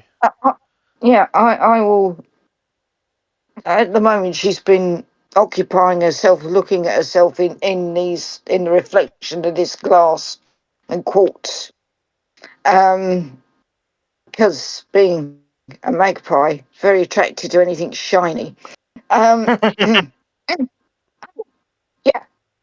I'm gonna take off, reorientate herself, and what sort of still got a bit of cartoon physics, have we? Currently, yeah. Yep. Yeah. She'll form her body into the shape of an arrow Nice. mid-air. As let that away. Well, that way. If you can do that, if you need some help. As you're Oh, go ahead, and then I'll do my thing.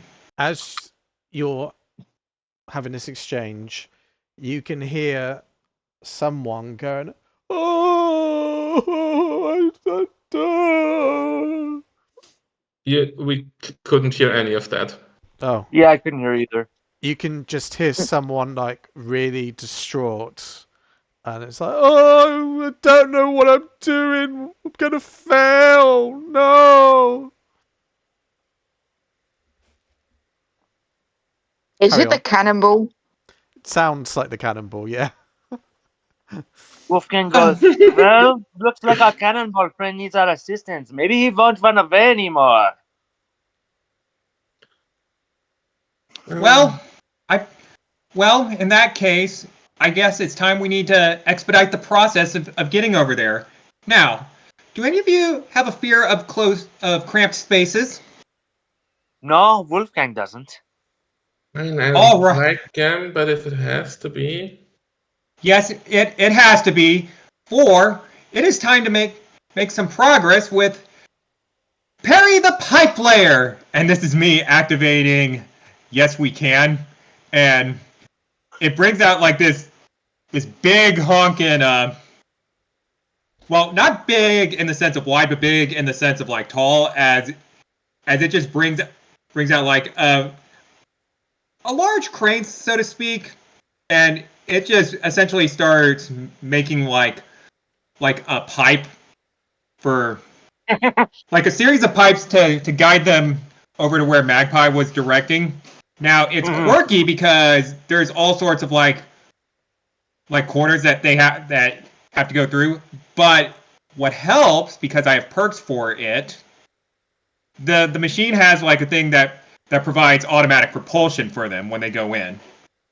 Cool. So wait, so what's gonna happen to us? Are we just gonna be in this long ass pipe and just go forward? Yes, think essentially like Mario Brothers. Sweet. Wolfgang decides to. Okay, what Wolfgang's gonna do? So how fast are we gonna be going through this pipe? I need to know that. Kind of like when you're going down like the pipe slides at a water park. Okay, what Wolfgang's gonna do to protect us, he is going to activate his he's gonna activate Thunderclap, but the Thunderclap can be used like a wall, but instead of it being like a wall, it's gonna be like a shield around us, but he's gotta keep playing to like basically because he assumes we're gonna be going pretty fast and we're gonna be shot out like a cannon, but to protect us from the eventual hurtness of being like hurt, he's gonna make a little song, like a little wall of like sound waves around us just to protect us. And he's gonna go, all right, I'm going to make a little song. Does anybody have any good lyrics about going in a tunnel? And he goes, I got it, tunnel of love. And he starts to make like a rock theme thing of like tunnel of love. Now this something about dwarfs. Oh. And you hear Magpie sort of singing very badly because she's actually a bird now and not one of the songbirds. I am a dwarf and I'm digging a hole, digging holes. digging holes. Upon hearing that, Wolfgang kind of uses that and kind of makes a more rock themed thing with his tunnel, like kind of merges them together. You know? Digging holes in a tunnel of love, you know. It kind of doesn't make any sense, but Wolfgang can like make it work, you know. So the toon reality disappears, and you suddenly see a load of illusory onions floating around you, like everywhere. Are they anthropomorphic onions or are they just regular onions? Regular onions, but they don't seem solid. So What do you mean? What do you mean by not solid? Like Illusions. okay, That's so you could like what he said. okay. I'm just trying to think about an illusionary onion. Okay, I think I got it. I think also by this time the storm has picked up quite a bit more and it started snowing instead of raining. And Rayne just looks up at it. Of course it would snow now. Well, at least it's gonna dull our sound a little bit as we move. Wolfgang goes, human "Oh, again." the snow!" Upon seeing the Yes, you're human snow, again. Wolfgang transitions to like a Christmassy theme sort of thing with the lyrics because it's snow. Okay. I would like to know. So, Christina, you've activated this ability. Has that come to fruition? Yeah, because the machine has now appeared and is starting to lay like the pipe network. Yeah. Going in the direction that Magpie pointed. Okay. And is it going underground? Seeing as we're talking about tunnels, or You know what? Since everyone was going tunnels, then yes, it is going to be an underground thing. okay. Nice. Okay, so that all starts appearing underground. Shall we take a short break here, like a short pause of a couple of minutes, just to stretch our legs and? Yeah, it's a good idea. I do need to get up. Yep. And move. It's been a while. Yep. I need to get a new drink on my end. Yeah. So let's come back in 2 minutes and we'll restart.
Hello, everyone, and welcome back from that short break. So, just to recap, We're laying pipes. we're laying pipe. So, Also, go on.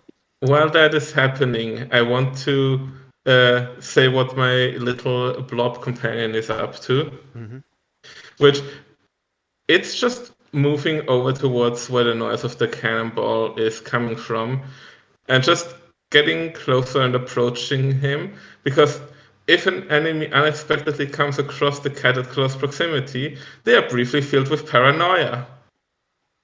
I don't think he's expecting to suddenly see a small blob creature with 3 eyes to show up next to him.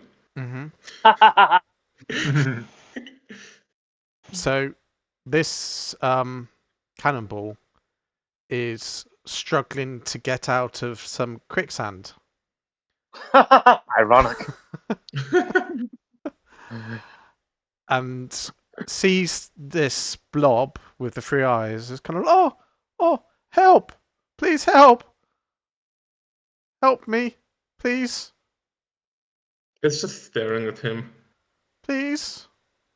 It's not helping. I'm on a mission of great importance for my entire species.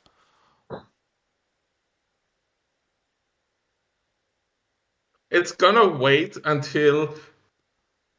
Is he still in tune physics, or is he also returned back? He's back to normal. Yeah. I think in that case it's gonna wait, because he doesn't have a visible nose or anything, right? No. So He it's does have a gonna wait. mustache. It's gonna wait until the entirety of the mustache is under the quicksand, and then it's gonna jump at... I'm assuming he has an arm? Question mark? No. In that case, it's just gonna jump up, bite the entirety of his head, and just jump back out with him. Okay. Oh, thank you. Thank you. With him thank being you. almost fully covered in sand. Yeah. He's there. It's like, pff, pff, thank you. Okay, let's go back to everyone else. So you've laid pipe. Yep. What's next? What? Are we meant to crawl through those, or? We basically just go in and the engine will provide the propulsion to lead us out to wherever the destination is. Okay. Wolfgang goes, wait, I should go first because I can play my song, and then my song will wrap this shield of energy all the way around us to protect us.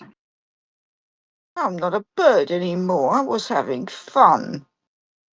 Well, that's what it is. That's how it is with tune physics. You know, you're having fun, and then it's like, well, not anymore. Anyway, let's go. Let's go. Okay. Yeah. Wolfgang is first. Is that all right, Tim? If Wolfgang is like the one in the lead? I don't care who goes first. Christina just needs to be the one that goes last. Okay, that's fine. So the way I'm picturing it in my head is Wolfgang is first. I don't know your character, Tim. She will definitely be last. I'm gonna say, Jules, how tall is your character? 5 foot and 11.7 inches. Okay. So he's about the same height as Wolfgang. Magpie, remind me again, how tall is she? 5'8", 5'10". 5'10". And Tim, your character? 5'7". Okay. I will do myself. Jules, Magpie, and then and then Caroline leading up the rear. So that's the order we're going in. And as soon as we get there, Wolfgang is gonna play a little like rock song, and he's gonna go, all right, I will play. It'll be a mixture of like Tunnel of Love and Diggy Diggy Hole, because it's appropriate. So yeah. I can back up on on my fiddle. That is always helpful to have musical backup. You guys, if you want to sing, you can also do it. It'll, it just kind of helps with, having some musical motivation. 'Cause I got to keep this going, and it can be quite an essence thing, So, musical motivation helps. So Wolfgang is like playing, he's rocking out, he's singing, he's, and he's really focused on that. Okay. So I'll be backing up, but for the sake of saving everyone's ears, I won't actually be attempting to sing. I did that last Sunday. Okay. So what exactly is the the vehicle you're in? Just It's an autonomous thing. The pipe layer. So I'm not in a vehicle. so you're inside. Yeah, the because pipes, yes, we or- can summon autonomous construction machinery with an irksome quirk. Okay. So all this pipe Is has it been like laid.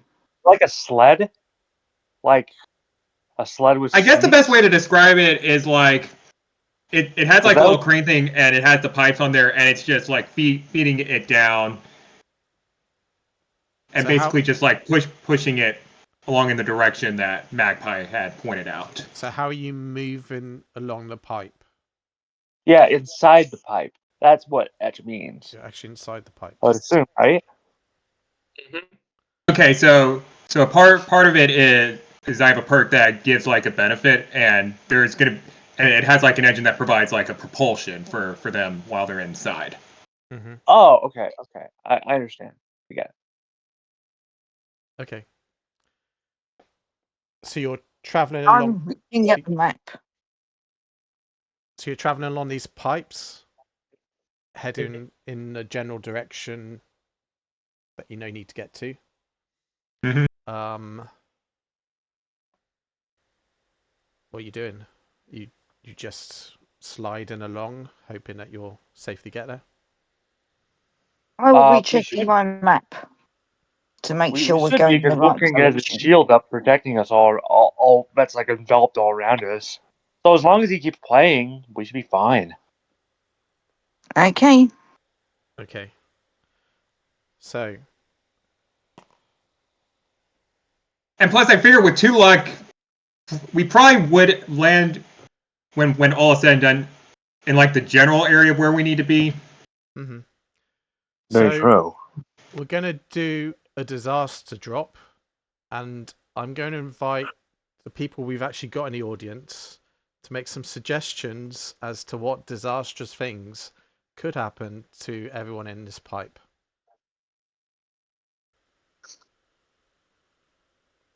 Or I could just use the list of calamities. Detour. What the fuck, man? People are typing.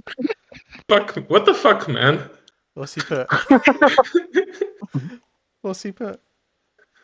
Oh no, sticky substance. What? I can't see it. We have a suggestion of Kaiju, a different one of unknown sticky substance, awesome. and a third suggestion of wave of sewage. Oh, Oh, it's good. Oh, this is great. We finally got our audience. I'm so excited. Thank you, Detour. I think we're going to go for all 3 of those options. Yes, this is great. This is amazing. Thank you, guys. So, as you're traveling on the pipe, a wave of, first of all, well, what is a kaiju? It is essentially like a strange like Godzilla, Mothra, King Kong, those Okay. things. So, first of all, Giant monster. you're hit by a sticky substance, which Interesting. which is Thanks, Titor. along the bottom of the pipe. So your shield or whatever you put ahead doesn't actually catch this. So you find yourselves slowly getting stuck. How sticky is it? Is it like honey, or is it like caramel, or is it like tar? What kind of stickiness is it? Sticky enough to stop you in your tracks. Okay, I'm gonna assume tar, because that's where my brain wants to go. Okay. Wolfgang goes, "Oh boy, looks like the sewage is really sticky. Anybody have any good ideas?" And as he says the sewage is real sticky, he sees this wave of sewage, and he goes, "Oh shit!"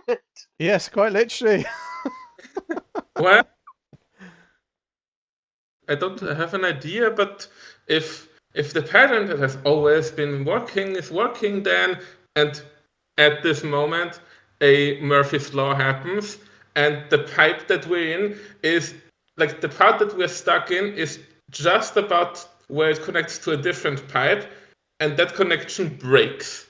So we kind of slide a bit, like our pipe kind of slides a bit downwards and is about to disconnect from the entire system. Okay. Okay, so interesting.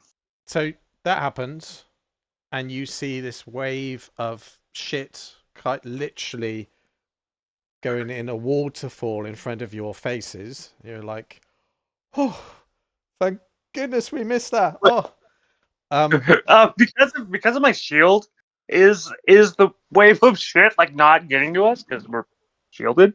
No, because we're hanging down like this. Oh, right. Yeah, you're right. Okay. Yeah.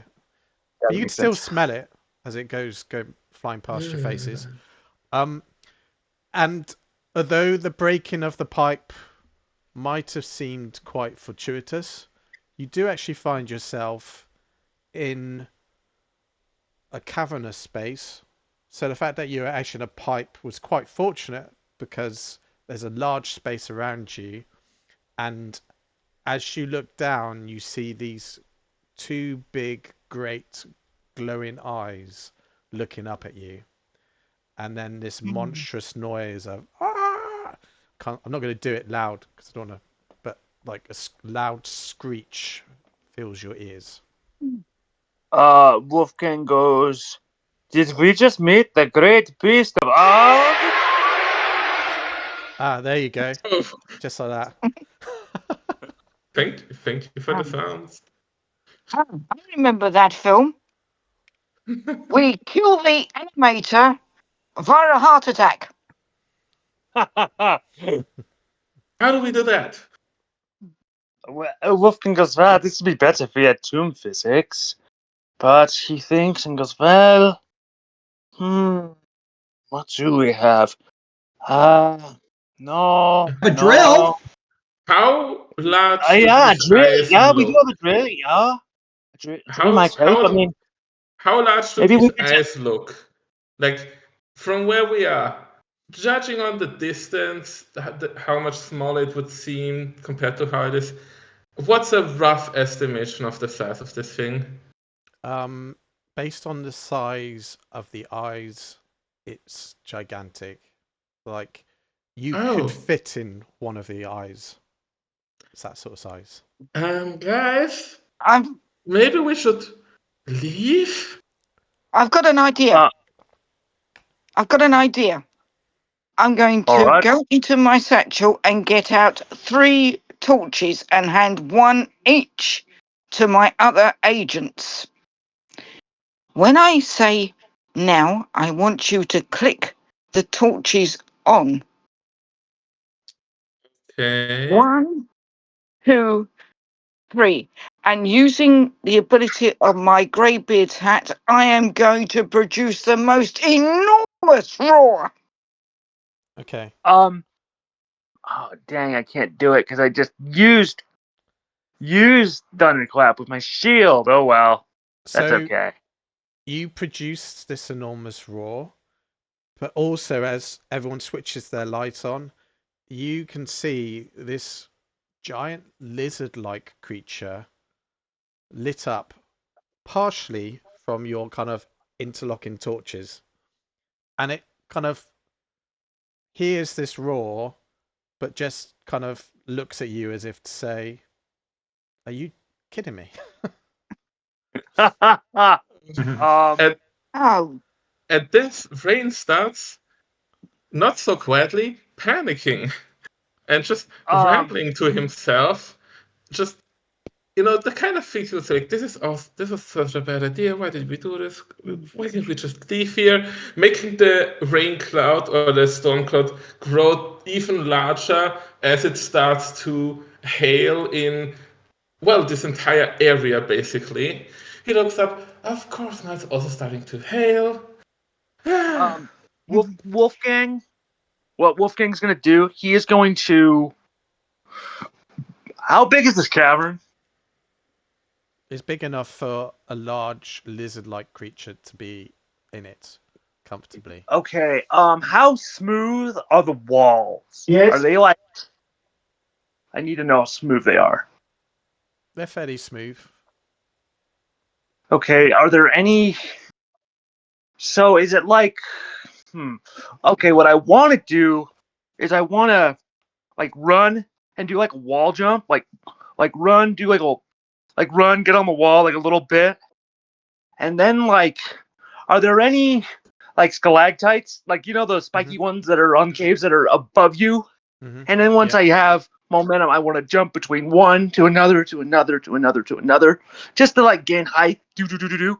And then when I'm at the full peak of the height of the is it stalactites or stalagmites? The ones that are above. I want to jump down into my storm cloud and then use out of the blue to attack the kaiju. Okay. So as you're trying to get to the stalagmites, no, tights.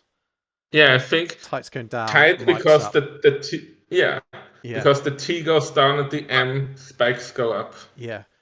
You have to like jump from the end of the pipe. This creature is not going to stay still, so it's going to leap up towards the pipe at the same time. Okay. Wolfgang goes, "Hey, can somebody keep this thing still? I have an idea to deal with it, but it's got to not move, you know?" I can try and distract it with music. That'll work. Is there like a large stalactite nearby? Because I also have an idea. Is there a large what? It's the stalactites that are from the top that go down, right? Yeah. Yeah. Is there one of those nearby? Yes. Okay. Would I be able to reach it with my drill that I got from the hard hat? Just say you can, yeah. All right. Christina looks over and she's like, I've got something. She remarks as she gets her drill out and basically with like 3 skill, 2 intelligence, and maybe a little bit of luck, just finding the right spot to drill to basically get that stalactite to drop quickly. Okay. Nice. What is Magpie, or what are Magpie and Rayne doing? Well, I'm playing my violin and using the Greybeard's hat to amplify the sound and hoping, the pleasant tune will entice it to stay still. Well, Rayne has a different idea of how to make it stay still. As they're panicking a little bit, they just reach into their pocket and throw down their hand mirror, which, given the size of that thing, is gonna break on top of it. So once per mission, I may break it for a free high power happenstance, and then it shatters and sends bad luck shards flying everywhere. Wow, So, that's amazing. The happenstance that happens is it misjudges its jump and Mhm. actually goes flying past us and knocks its head on the top of the ceiling, on the stalactites there. Okay, I'll agree to Because, that. But and yeah, I'll say that's the one that um, Wolfgang was jumping towards. Wait, does that mean Wolfgang just got crushed? Or no? No. But were you it's like right swinging? next to you. Yeah, it's right next to you, and it's just Oh, knocked that stalactite, And it's oh, probably falling back down as well. and it's falling down. And okay, also perfect. the mirror shatters, so it has bad luck. And I don't know if Wolfgang would notice the mirror shattering. I will leave it up to the conduit to No, he decide wouldn't if notice Probably it. Wolfgang gets. not. I So don't think you Wolfgang also will because have he's too a focused bit on of what he's doing. you have also a bit of bad luck now for a small while. Oh, that's unfortunate. Does that mean my out of the blue still works, or does it misfire because of the bad luck? I mean, it also has bad luck. Yeah, Oh, okay. let's So say it both of us works. had bad luck. Let's say it works, but your Right. bad luck is the fact that you're now falling. Okay, so I do. All right, so I leap to this stalactite and I am falling, and as I'm falling, I do out of the blue. So I kind of like do a like how they do the slow motion fall in like anime, and they kind of like move toward the target. Like Wolfgang's Mhm. kind of like doing that, and as he's like moving toward it, he goes out of the blue. Well, the way it should be working is because of the storm doing storm clouds or like in the atmosphere. He's like falling in between those and doing his out of the blue to make it more like correct. So yeah, that's how it should be working. And he's going directly on the creature. So it should. I'd like it to split it down the middle, but it doesn't have to be that way because he's a giant bolt of lightning. Yeah. I'd say it hurts it, but I wouldn't say it was strong enough to split it down the middle. Um, That's fine. Doesn't but it have to be has that strong. kind of collapsed so it's on its front. And Christina is drilling through a stalactite directly above it, which Okay. might cause some damage. Okay. So where is Wolfgang? Is he on the ground now, or is he inside the creature? Where am I? So it's how did you react to falling? Um. Well, I assume as I am falling, I transformed into out of the blue. Okay, we'll say that your bad luck is potentially postponed a bit. So, okay. Okay. So we go out of the blue. We have that bad luck. So am I in the creature or am I on the ground? I just need to know Say where I am after out of the blue. you land on the ground. Okay. Wolfgang goes, all right. He's on the ground. So am I next to the creature, or let's say I'm next to the creature because that makes it easier. Is that all right? Hmm. Okay. Um, can I move off to the side just so I don't get hurt from the stalactite that Christina is dropping? Yeah, I think that would be Thank you. sensible. You do find that as you're moving off to the side, some of the sewage that had fallen from the other pipe, you're basically trudging through it, and you do slip and fall into a pile of raw sewage. Wolfgang goes, oh shit, you know, Yeah. because it's Quite because it's you literally. know because it's you know thematically correct. Quite literally, yeah. Did my music have any effect on this creature? Yeah, I'd say you distracted it enough that, along with the calamitous effect of Rayne's ability, it all lined up in part because of your music. So Nice. we have got. And can I think, using my 2 in intelligence, I'm going to say to the others, I think we must be nearing our objective. This must be some kind of, I think this is some kind of self-defense mechanism. Okay. Maybe, I don't know. So I hope we are. we have got another random audience interaction, which is to drop a guy. So I'd like you to introduce a new NPC into this situation. Ooh. Ooh. I'm excited. What's he gonna give us? I'm not.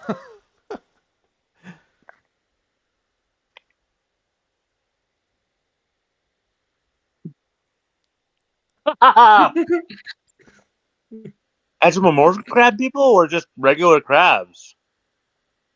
Because that's important. uh, that's funny. So whose tights? Whose tights are falling down? No, I think that was Rich just saying, like, stalactites fall down. Stalactites fall down. Okay. So you actually find that this ruckus have disturbed a number of underdwellers who are actually crab people, and they start scuttering sideways around this this giant creature that's been constrained. One of them happens to be a kaiju researcher, and they're there to basically research this creature that's been crashed onto the floor, and they're what's going on here? How dare you? My life What's he look like? work! No idea. Accidents happen. Yeah, Um, surprisingly, a lot of them. so let's go to Christina. You've drilled through the stalactite, Mhm. and it's basically falling down at great force to pierce this creature on the ground, and it's now pinned and very, very angry.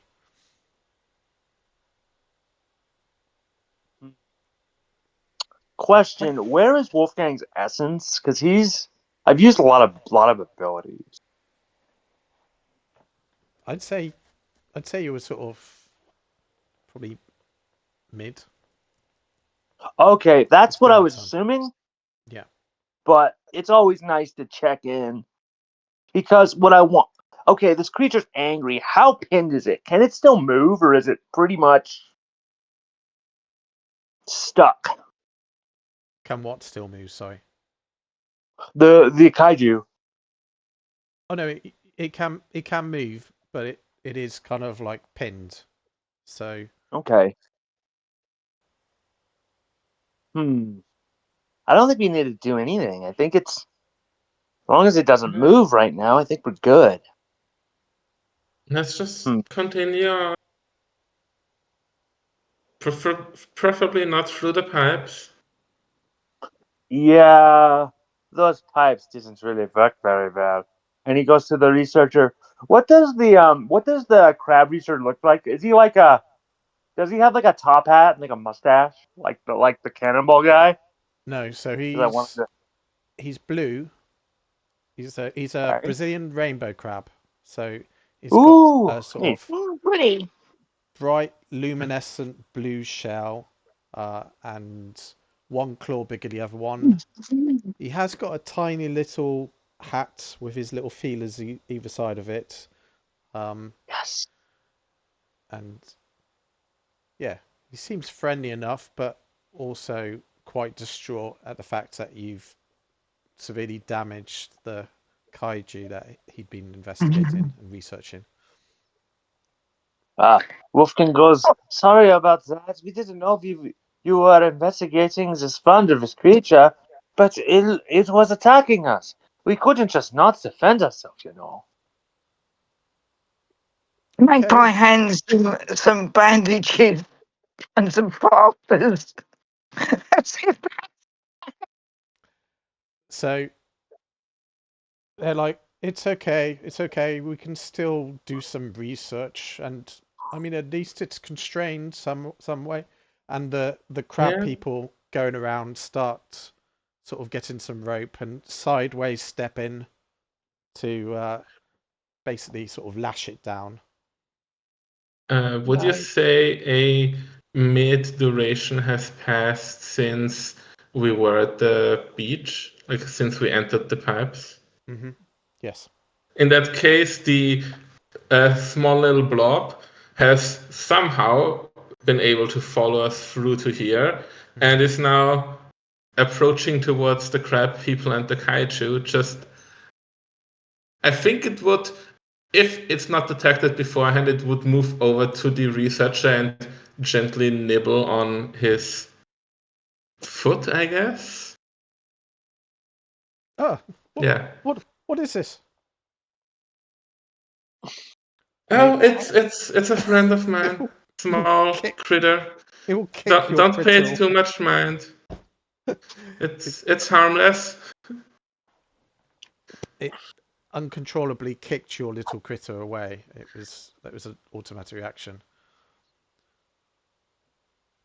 How dare you? Sorry, it's your pet. Yeah. Well, Oh. kinda. Oh, I guess the more accurate way would be, you know how the cats domesticated themselves? Kinda like that. interesting. Can I produce a pet harness and a lead to put him on so you've got some measure of control? It actually moves back over to the rest of the group and just who looks the most. Magpie looks the most approachable, so it would move over to Magpie and just brush against your foot, against your leg, letting out this weird mix between like purring and gurgling, like. I'm subconsciously starting to stroke it because I have a cat at home. So what brings you here, strange creatures? That's a good question. Well, Wolfgang steps up. Well, we were told by our employers we were to find this spark of imagination, and we've been trying to find it, but this place is kind of odd, I guess you could say. Random things keeps happening, and well, here we are. So you're trying to get to the source. Yes, Yeah. you know it? You know what it is? Do you know the way? Well, if you follow the underground river upstream, you'll get there. Follow me. And you'll sideways walk. Thank you. Very Much helpful. appreciated. And And do I see like the wound on the kaiju? Because I have a silly idea to help it out. yes, you do. Yeah, Christina will walk over, get her roll of duct tape out, and basically make it like a mock bandage on it. Okay. Aw, that's cute. Wolfgang. Sorry about that. Wolfgang has his thumbs up approvingly. The power of duct tape. Is there anything it can't do? Okay. Rayne looks up as they're traveling, and the storm is slowly disappearing because it's a mid duration as well. Yeah, it definitely is. Definitely is. Yeah. I also assume my storm room is gone too because it was part of that storm. So. Well, let's hope we can get there without any more mishaps happening. He says as a small hole is there in the ground and he trips over it with a Murphy's Law. falling flat on his and- nose and getting a nosebleed from it. And just for the humor, the handy cat from Christina just walks over Rayne and just does like a nice little clawing motion as he walks as well. Just to add insult to injury. No! James! Seriously! Christina yells, and It's fine. I apologize. He has a mind of his own some days. It's fine. I experienced worse. I broke through a lake last time that was somehow empty, except for a layer of ice on top. So you get to this underground river. What are you doing? How are you navigating it? What kind of, well, could we say the river is not made of water? Could we say it's made of some other substance, like, Okay, it's made of lava. I don't know, whipped cream or something? For some reason, my brain's thinking whipped cream. I don't know why. It's dumb, but like my brain's thinking whipped cream. Okay, we'll say it's a whipped cream river. Yeah. Awesome. The river wasn't like this before, right? I'm not crazy. I'm not starting to hallucinate. Wolfgang goes, no, it was not a river of whipped cream. Wolfgang goes to it, sticks his finger in it, like takes a bit, and he goes, wow, this is really good whipped cream. You guys got to try it. Okay. So I'm not Knowing going from his last insane experience yet. with food, he only takes like a little bit, but it's really fucking good. I'm Okay. holding on to that pet because I don't want it to get into the whipped cream. But Good idea. It was, rather it was excited to get into definitely whipped. holding there. Yep. No, it's not food. It's not food. You'll get diarrhea. Food. So how are you navigating this whipped cream?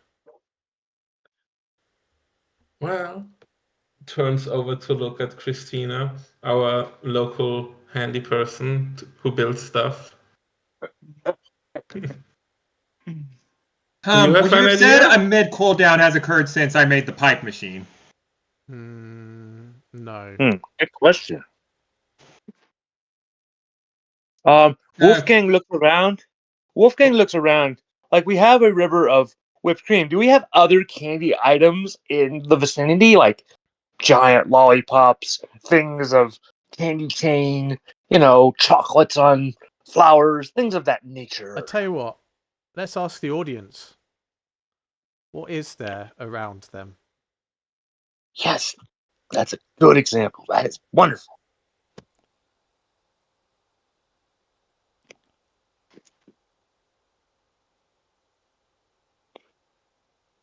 Yes, there's gumdrops. Hey? There's thick berry bushes. And there's candy that you'd imagine your grandma having. All right. How big? Christina looks at it all and she says, Gumdrops? I have an idea. We can make Okay. You were the one make who a did bridge out of this stuff here. Because we don't know how big they are. Is what, sorry? How big are the gumdrops? Are they like giant sized? Yeah. It's all oversized candy. Sweet. Wolfgang looks at it and goes, no, Wolfgang, don't do it. Let's try making a bridge out of it. Couldn't Wolfgang hurt.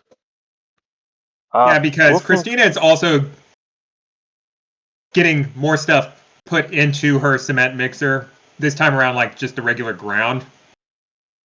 Because she has an idea. She just needs everyone to help out in getting some of what's around to make like the start of a bridge.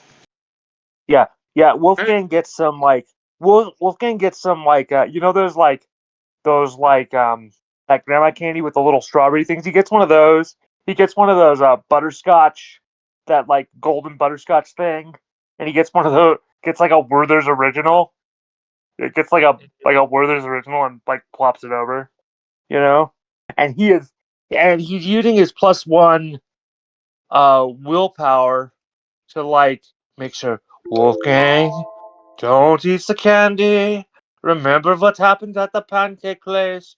You don't want to be 400 pounds. Come on, man. Restrain yourself. I know it's hard, but you can do it. You know. So And to help him restrain himself, he plays like a little rock thing to like distract his brain from, I want to eat the fucking food. So yeah. I'm going to invite our audience to suggest a genre shift. So a genre Ooh. which will start influencing how our characters operate and interact with this world. Oh, Weird West. Nice. Good one, Detour. Noir. That's weird. What's Weird West? Weird West is like It's, the it's, Wild the, it's West. the Weird West.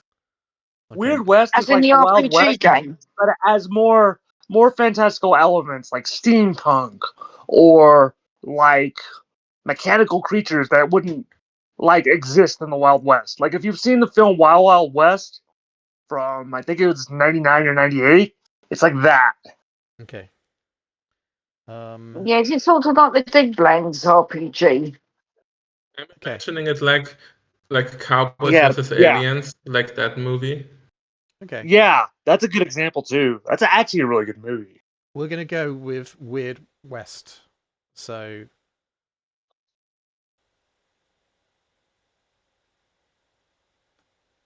Hmm.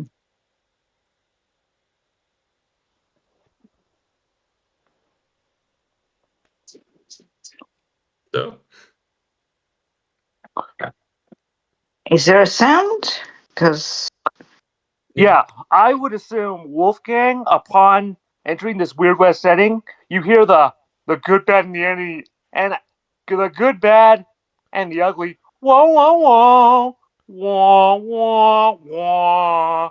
You know, and they're kind of like going off into like the town in like slow motion. Like the four of us. oh And no, for it's whatever really reason, this Christina thing. has now developed like a bit of a Western accent.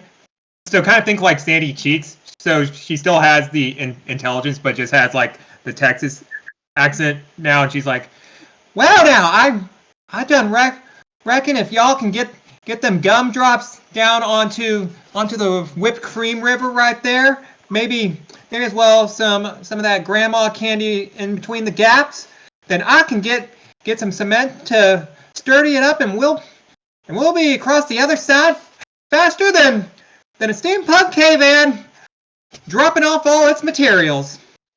Yeah, upon the setting change, Wolfgang's like attire is now like in Good, Bad, and the Ugly. He's got like a poncho on. He's got like the Clint Eastwood he's got like a black cowboy hat. It's all Western theme. His like toe area boots are cowboy boots, and he goes, "Ah, cool, Western outfit." But his guitar, strangely, is still an electric guitar. Funnily enough, I would say that Rayne also already kind of looks like the part. So he's just looking at Christina. Well, I'll help you as much as I can. I'm not exactly the strongest around here, these parts, but I'll do what I can. Got some Well, gambling you device don't too. need to be too terribly strong. Just need you to carry them materials from point A to point B. as you're Let's gamble on something too.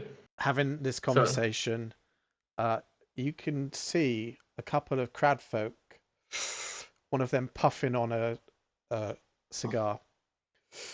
Nice. What those strange creatures doing over there? They've just suddenly appeared. They don't seem to know what they're doing. And the other one's like there in a trench coat. It's like, I don't know. Strange creatures have come to these parts. So an element of film noir has affected the crab people. Oh Wolfgang, no, they've gone black and white. upon seeing that, Wolfgang goes, "Oh no, are we in that setting where film noir affects the setting? Oh, they Like, he's not Jewish, but he does the oy vey thing because it just feels like correct for him to say that. And he does as he does that oy vey, he does a face palm. Wouldn't be the Weird West without some gambling, now would there be? And he takes out his D100 and uses the Chaos Dice once more. Awesome! Okay. Let me see. Oh. On my phone. Okay.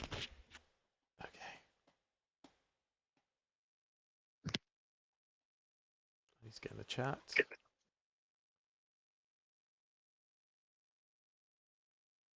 Tell me when you're ready. Yeah. Ready? 3. Are you ready too? Yeah. All right. 3, 2, 1. Send. Oh! So Christina, Nice! the contractor, is getting a very strong motivation and power to build something. Yeah, so she just looks at Rayne and she's all, in fact, you know what? I reckon I could probably make this here bridge myself. All right. So. Oh man, that is so epic. As you're exactly, Rich. Exactly.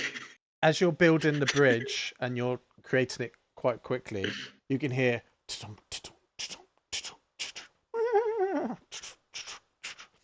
and a load of a load of crowd folk riding on giant shrimps are kind of like coming along up the whipped cream river. That's kind of cool. That is, man, that is cool. Instant cool visual. Nice job. Howdy. Who are you? And what are you doing here? Wolfgang goes, well, we're building a bridge to cross a river of whipped cream, obviously. We're trying to get to the source, and we reckon this was the fastest path away to get there. We ain't exactly equipped with these kind of majestic beings to ride on the river ourselves. What kind of cowboys are you? You haven't got bucks and shrimps? Nah, we only got some cats and dogs and slimes. And well, at one point I had me a K-van, but that's about at least 10 towns over. Okay. And Wolfgang goes, you think we are strange? What about yourselves? You guys are anthropomorphic crabs, you know. Don't kill anthropomorphic crabs. They're anthropomorphic crabs. You'll give them a complex. Where we come from, you're the strange people. Well, strange enough. You reckon we could borrow some of your majestic shrimp to help us out some more?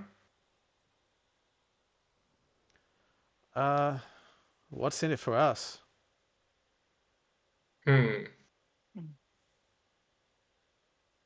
A good word with our employer. We're employed by, well, I don't know if you've heard of him before. We in the Weird West, we call him. I'm trying to come up with a way. I'm not coming up with a way. We call him the gang of the Enclave. You ever heard of him? Yes, the greatest gang in all the multiverse. In all the manifold. Yes, in all the manifold. Our gang is so big, it makes all the other gangs jealous with envy.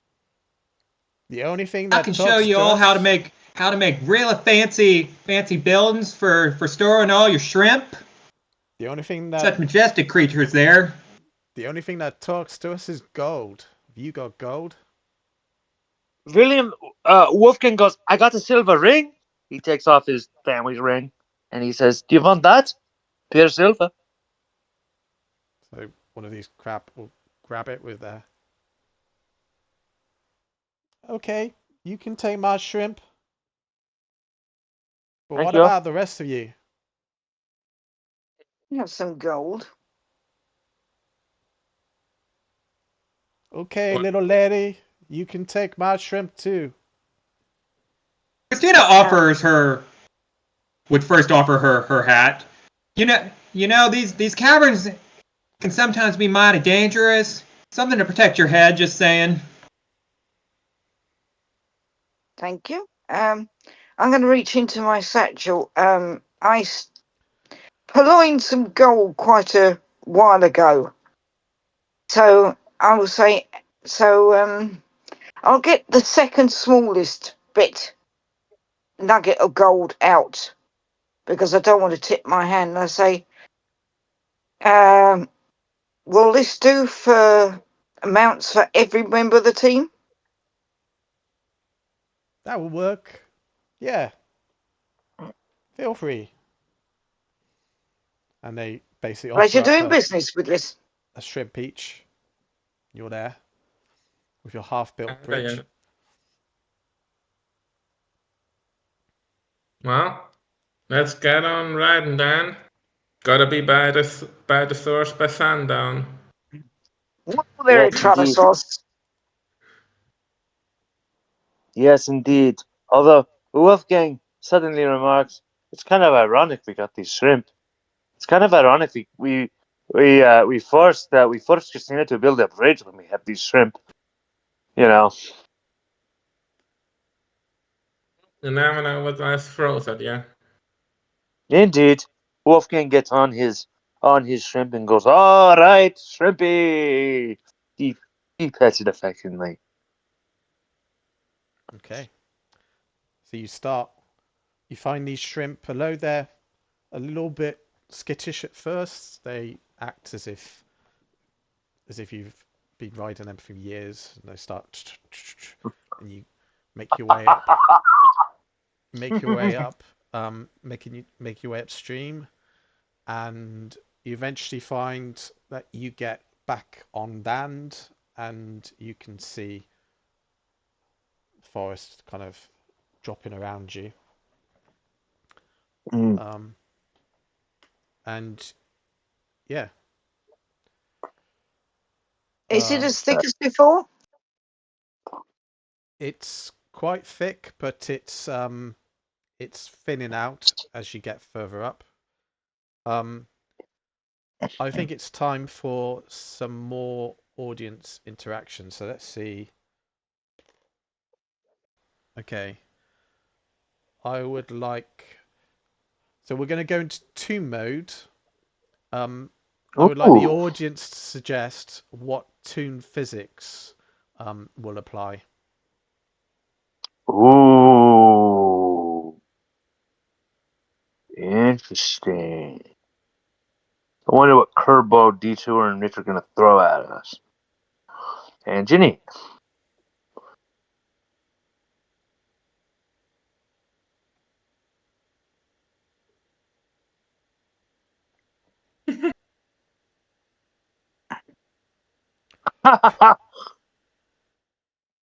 Okay.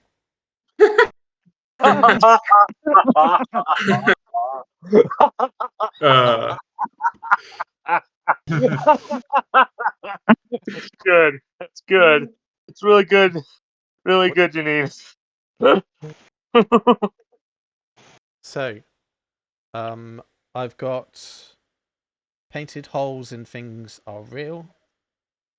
Coyote time, and when you're squished, you become an accordion.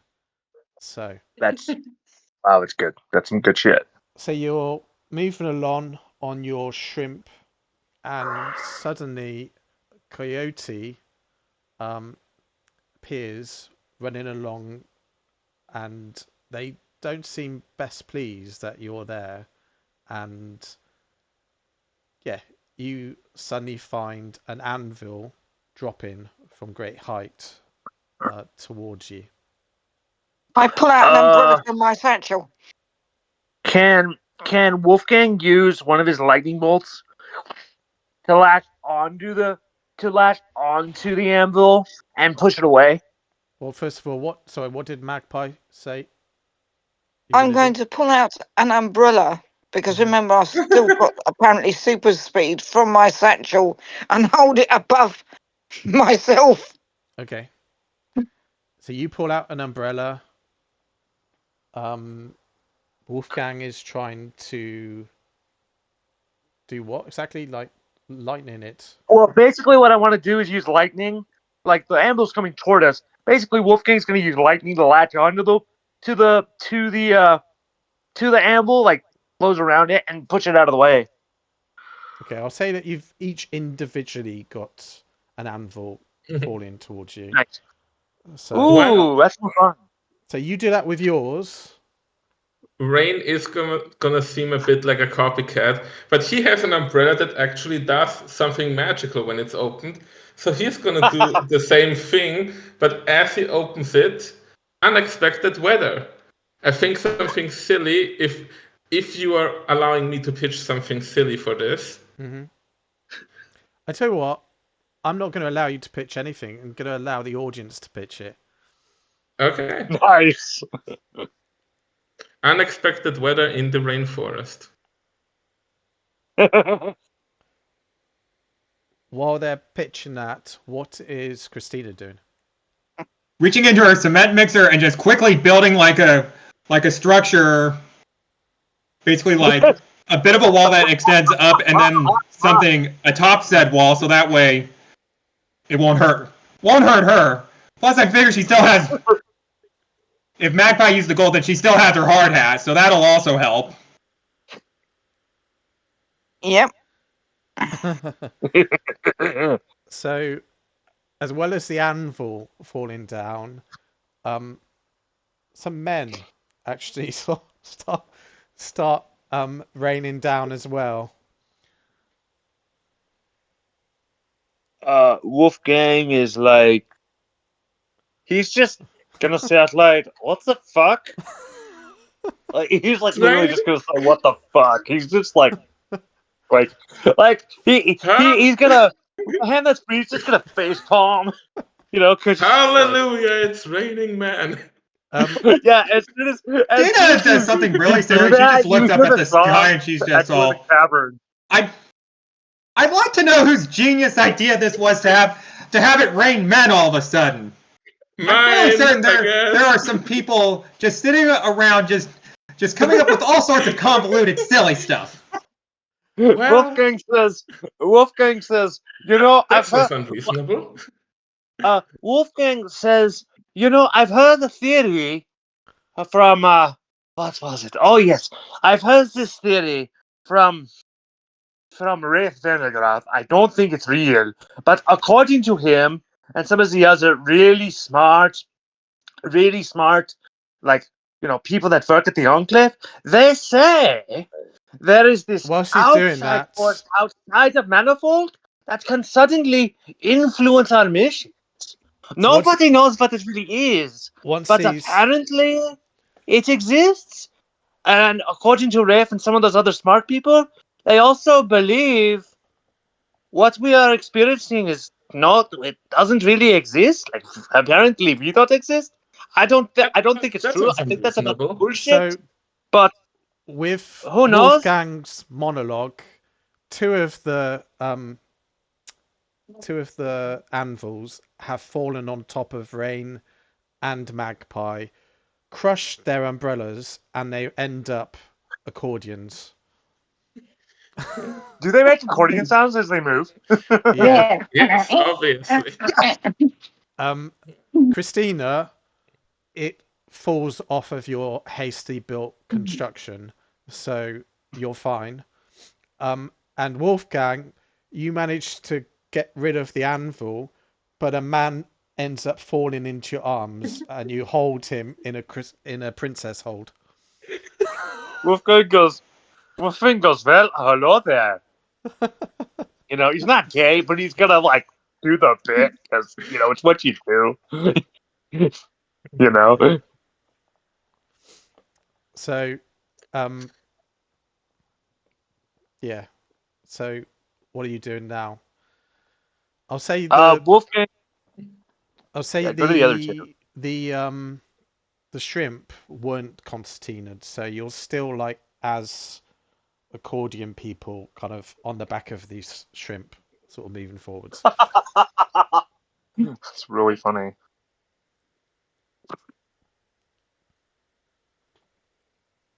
Oh, great. I say in. Of course, this would happen. Ah,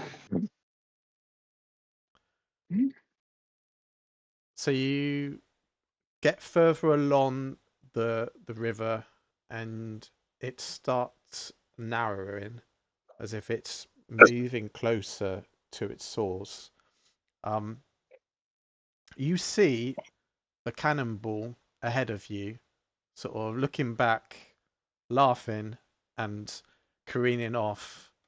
Oh no! Along. Don't you dare! Don't you dare leave us again without saying another word. You did that already twice earlier, you fucking asshole. Activating Wolfgang. fingers crossed on the guy, which has been like with the Murphy's laws. Some charges have been lost. I think it's still been like charged up like twice currently. Okay. Yeah, So at least. the first happenstance that happens is, however he's flying, it just like he starts stuttering, like when your like your engine stops working on like old cars Mm-hmm. in cartoons, and then he just falls into the river. Mm-hmm. Like he's going further down and just falls into the river as we are approaching him. Okay. So yeah, so this cartoon cannonball starts as if it's running out of juice, and then Yeah. collapses, and then looking very disgruntled comes whizzing past you on the whipped cream water. It's kind of like, And our shrimp are just motherfuckers! trampling over him. Just with every word that he's trying to say, another shrimp goes over him, pushes him down. He Yeah. resurfaces, another shrimp, another one, another one. You have found yourself distracted, but there is still a coyote who has been setting up a barrier ahead of you. And you're heading towards it at a pace.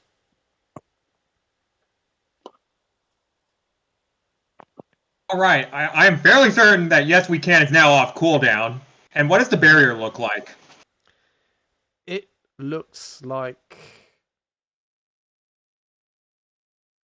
looks like a brick wall.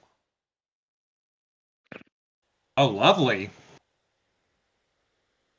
Lovely, Is it a cartoon lovely, brick lovely. wall, or is it just a brick wall? Is it what, sorry? Is it a cartoon brick wall, or is it just a brick wall? Everything's cartoon at the moment, so it's a cartoon brick wall. Ah, okay, Yeah. okay. All right. She sees the brick wall and she's like, "Well, there's only one thing we can do with walls like this. We have to tear them down. And what better way to do that than with Sammy the Steamroller?" And this is her activating yes we can, and a big honking steamroller on skids just appears out of the blue. Now its quirk is its speed is all random. Like at one moment it could be like going at a normal speed, then all of a sudden it gets a huge jolt, and then suddenly it goes really snail-like. Mm-hmm. But its benefit is it's got a big honking roller attached to it, so it will flatten anything it touches. Okay. Nice, that's cool. Question about the steamroller, because we're in cartoon physics, does it have like eyes on like the face of it somewhere? Because cartoon. If Etch is fine with it, then sure. Yeah. Yes. Yeah, we'll say Yes. Yeah, it's got like the angry eyelids as well. Yes. So- Yes. Your steamroller goes bursting through. It flattens the wall. Are you all following behind it, or? Yeah, that's what Wolfgang's doing. Yeah? Okay. So you follow behind it, and you find that there's a giant hole that's been drawn in the middle of the river, and there's like a whirlpool forming, and the steamroller kind of falls into it. I think It did its purpose. it did its purpose. Yeah. I'm just saying it did its purpose. Yeah. So you said you were following it. So Wolfgang and Christina, did you follow closely behind? I don't think she would have. Okay. Wolfgang probably would have done what Christina was doing. Like he probably waited for the thing to collapse, like the wall to be busted open, but he didn't fall behind it because he didn't know what was in front of it. Okay. Plus, she also needs to keep an eye on our two accordion teammates. Question. Would you say since we were in the cave, a mid-cooldown has expired? Yes. Okay. Then, as we are approaching this and seeing this whirlpool, the blob is going to jump to the front, like jump across the shrimps to the front. And like in those cartoons, like the small, like fragile monster that just unhinges its jaw, it gets like 50 times as big as its body, and it just jumps on something and it goes back to its regular thing. It does that with the whirlpool.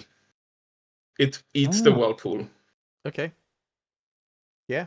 I'll say that happens. And then it lets out, and then after a second, it lets out a burp, and.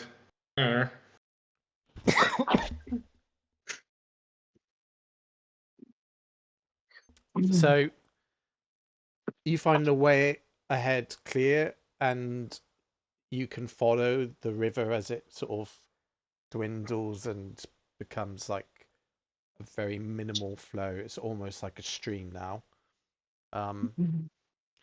And you are getting towards your final destination.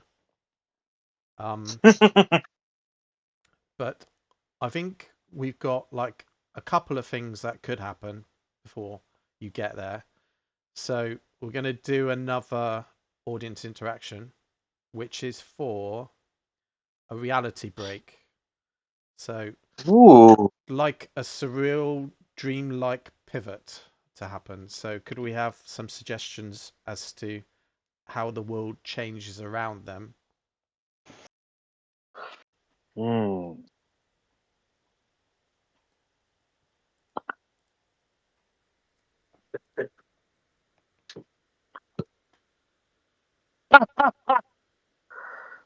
Nice detour. That is. Wait. Returning back to the basics and with how we started the mission. Yeah, that's really funny. Yeah. So the closer you get, the closer you get to the origin of this world, initially everything starts folding and shifting. So reality, as it seems, starts to bend and feel like it's becoming thinner.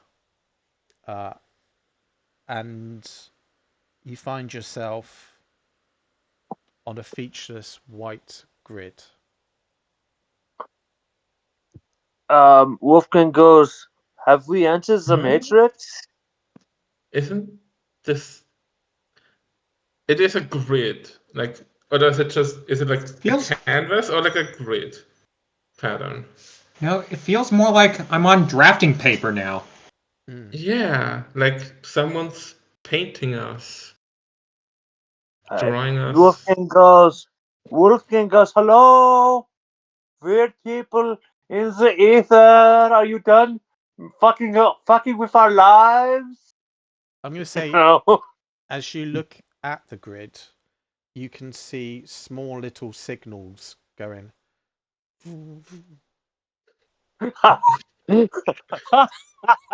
Well, I guess we could follow the signs.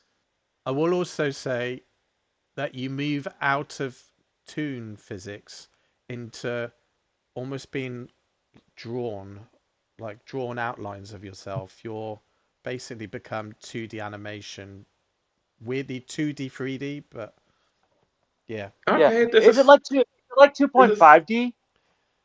You're like a music video. You know when you like have people drawn in a music video? That's how you all are. Oh, This nice. is Ooh, starting to become really nice visual. weird. That's a great visual. It's a really good visual. Can I take out my map? Because You I want can. to check that the signs are showing the actual truth. You know, that it's signalling the way to the source as opposed to leading us on a merry dance. Yeah.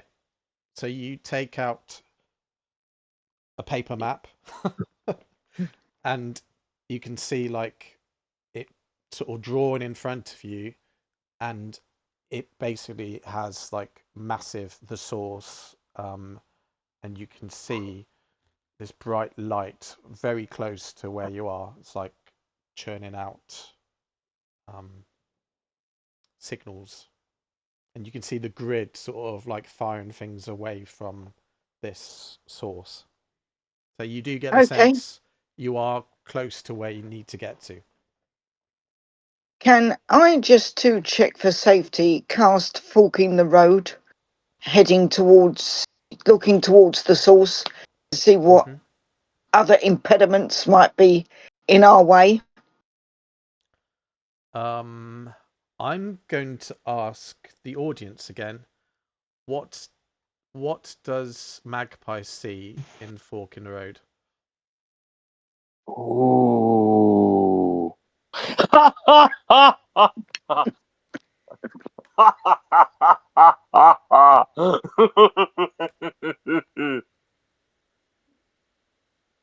I'm wondering what this. I can't see it at the moment. What are you laughing at? What detour road?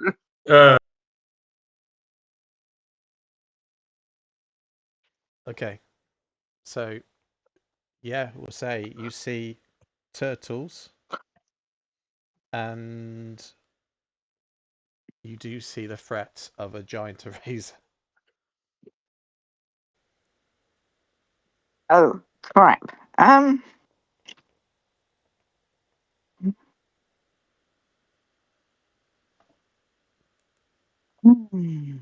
Oh, and an anaconda. Why didn't I see anaconda? Probably because it's right above Detour's Take on Me loop. So I'll say the grid lines where you can see little signals, you can also see a snake-like figure moving on diagonals,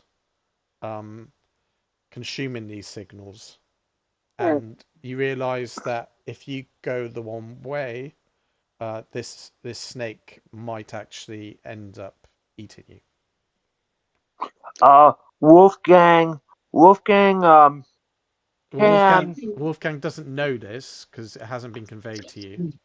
So right.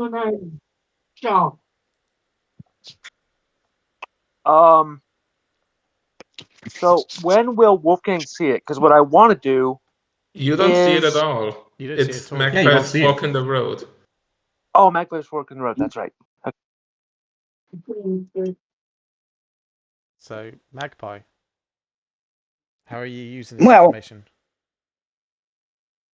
Well, there's only one thing to deal with that kind of problem, a giant snake on a board. I'm going to go into my satchel, pull out a giant ladder. Okay. That's really funny. Genius. lay it down towards the source, Okay. and we're going to do, I suppose, a crawl instead of climbing along the ladder. Okay. As you move along the ladder, you can see this giant snake that becomes almost real moving underneath you. Do I still have that speed force? No, I'd say that's probably worn off by now. Damn. Well, I'll just speed up as fast as Magpie can normally go. Okay. As you're doing this, you see a drawn cannonball flying past you. It's obviously found some way to be projectile shot, and it's kind of like flying over you, laughing. Ignoring Rayne. Would you say that the ground is an object? The ground. I'd say the ladder The is an grid object. that we're on. No. It's Dang the it. environment. The snake's an object. The ladder's an object. If the snake is an object, then I think we can still work with that. Because if you didn't know, Murphy's Law can't only be used on yourself, even though I've only used it on myself. Mm-hmm. So, cannonball. The snake. Rayne is gonna look at the cannonball and shout out, "With your luck, you might just get eaten by that snake we're avoiding." Pitching the snake to jump up from through the ground. Yeah. And So just like June, where you get a giant sandworm coming up, this giant anaconda's head comes shooting up as the cannonball's looking back, going, oh, and closes on him and then descends down. well, that's our acquaintance dealt with. For now. With this crazy place, he'll probably come back. anyway. Yeah, especially with just gesturing at the being drawnness. But at least a setback. Indeed. So now let's hope that the same is not going to happen to us. So you get to the end of the ladder, and you can see what you can only assume is the source, because there's like lights shooting left, right, and center from this big, massive energy orb. And around it, as things shoot off, you can see crystals falling, which you can only assume are what do they call them? Sparks. Sparks. Yeah.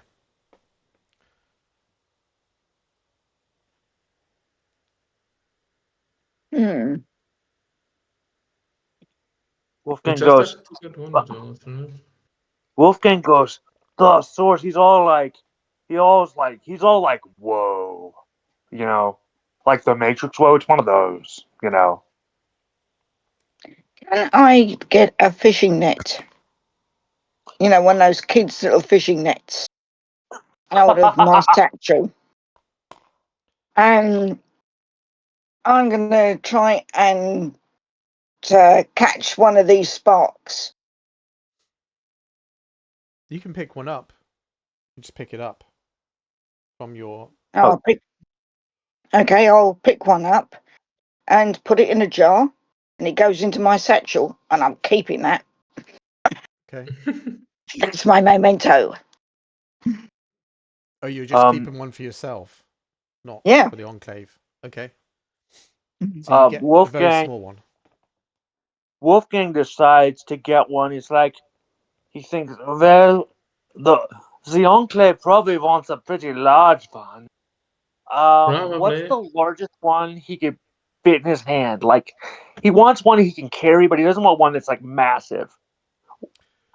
Wait, Tim, your Tim? character, Who's or Tim? um, Christina. Christina. Yeah, that's what I meant.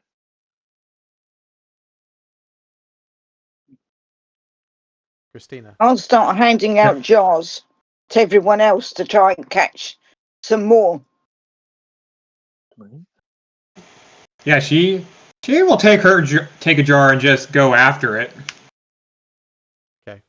Okay. What Wolfgang will do? He will look around, and what's the largest spark that Wolfgang can carry? Probably cannonball sized. Uh, yeah, yeah. Wolfgang looks around and he goes, "Ah, there we go, a cannonball-sized one. Okay. Too bad our anthropomorphic cannonball guy's friend is not here, but this is fitting." Yeah. So I'm going to say the closer you get to the source, it seems quite serene and not very dangerous, but it is. So I'm going to invite the audience to basically do a disaster drop and Ah. say what is the final catastrophic event or disaster that this party have to survive Oh to dear. get away.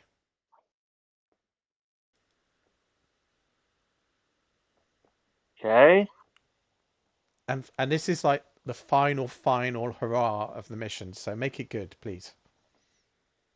Ooh. That's amazing, Detour. That's some good shit, man. Oh, it's good. Hmm. Yeah, I must admit, I had suspicions that it would turn out to be a giant bottle of ketchup. I was thinking spaghetti sauce. Because when I think of sauce, that's what I think of. Mm.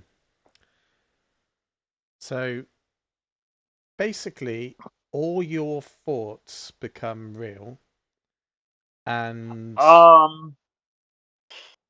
Okay. Wolfgang, is storm brewing off cooldown? yes, I say it will now. Yeah, will be. Okay. Because of Brainstorm, Wolfgang has it's basically it's basically a cloud, but inside of it is this basically they look like clouds, but they're like anthropomorphic brains, and they're all have like lightning going between them. You know, Okay. because it's a brainstorm. So around you, you actually have a load of brains and lightning, sort of shooting around you. Sweet. I'll say that Magpie will find that her jar, which she'd put a bit of the sauce into, is now full of ketchup. And the same for Christina, who'd taken a jar. It's full of, let's say, mayonnaise. Question is Wolfgang's thing of source, is it now a thing of mustard? Now you picked up a cannonball size of the shard, and I'll say yours is still a piece of the shard because you didn't try putting it in a jar, so there wasn't like that association. Yeah. Wolfgang goes, you guys got ketchup and mayonnaise. Why didn't I get some mustard? He's all kind of bummed. I didn't get mustard. And Rayne will suddenly find a giant human-eaten Venus flytrap starts sprouting up and making to eat him. Why does the horror movie thing happen? Oh no, actually, never mind. That makes sense that it would happen to me. Yeah, he turns 180 degrees and starts running away. He doesn't have any Can weapons. can I get my quarterstaff out and try to jam it into the Venus flytrap's mouth? You can try. As she does that, can I, with my brainstorm storm of electricity, zap it? As my perk that allows Yeah. it to shoot lightning. Yeah. Sweet. Yeah, you can. I'm gonna say one final calamitous issue that affects the whole party. Fire it out, or I'll come up with something random.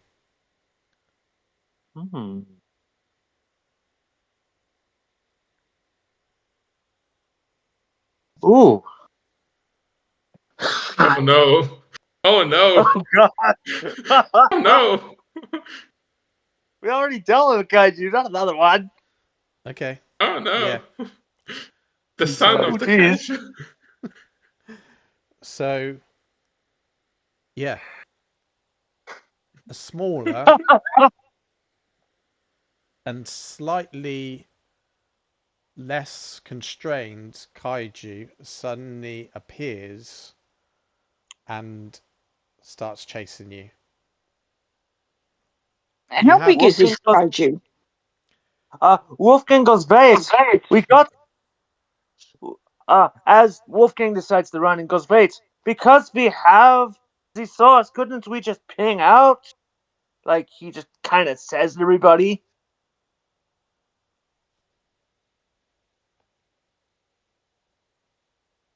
The badge is not pinging. Very true. Apparently, we have to deal with this thing. Also, Christina, do you have any of your little Magpie's helpers that question. can help us? How big is it?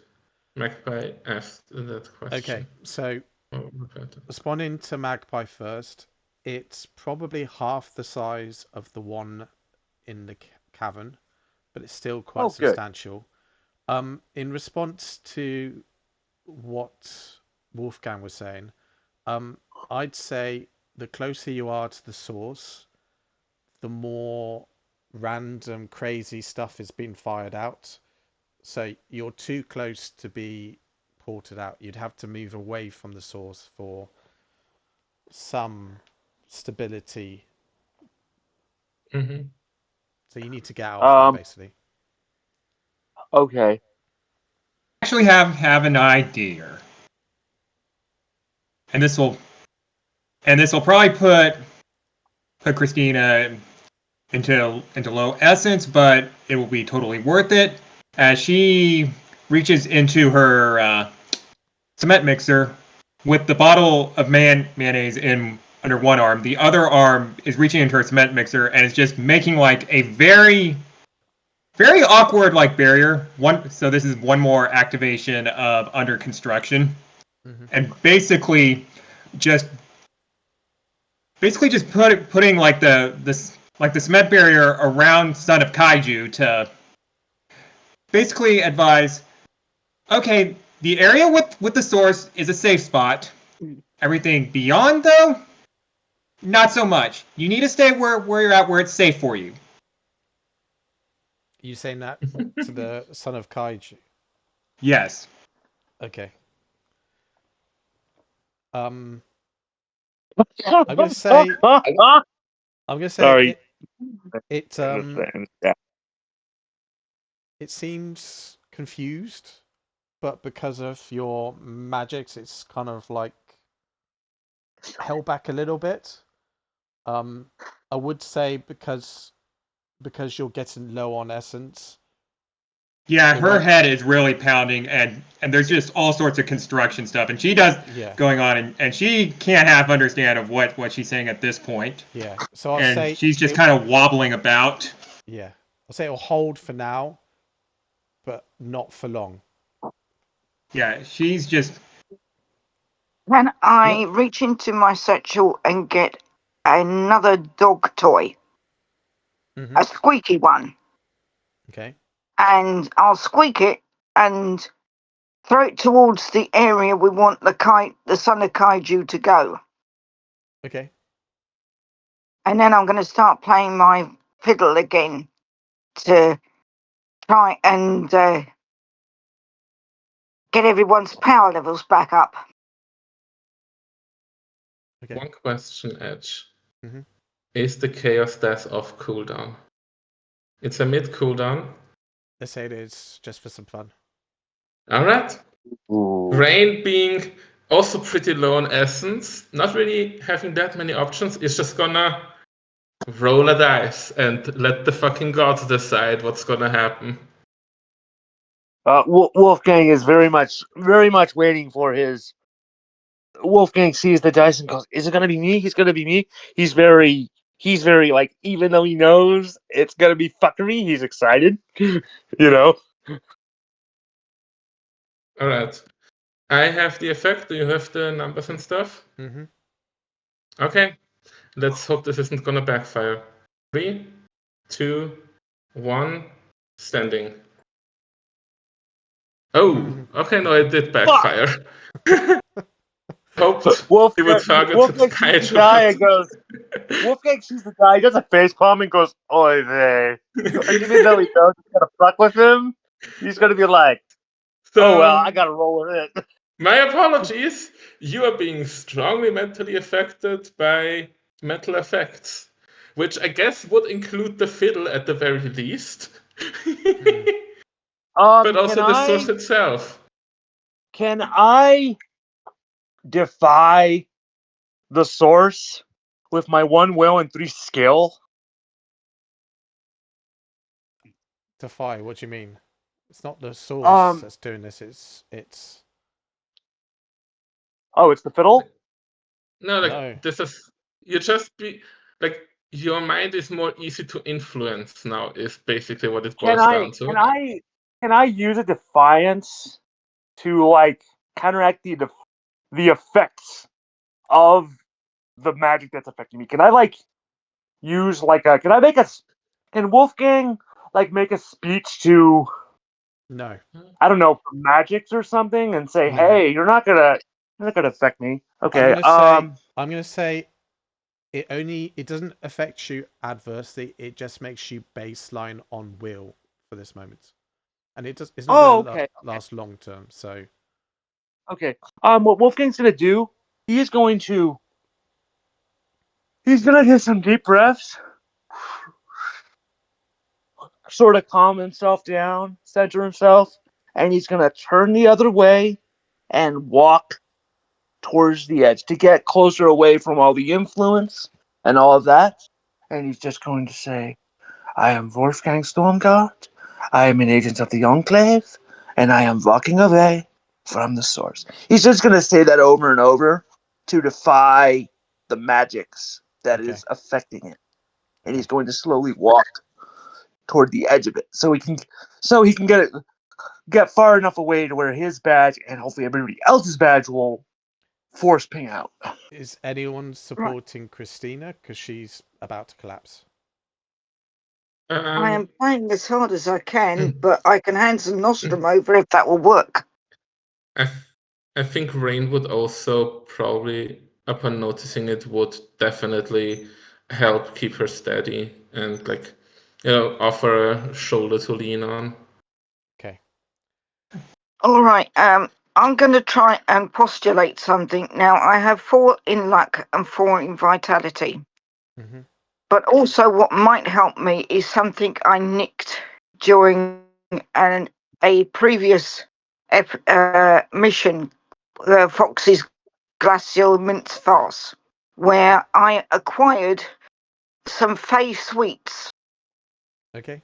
Which ingested can increase my intelligence or my agility or any other attribute. Okay.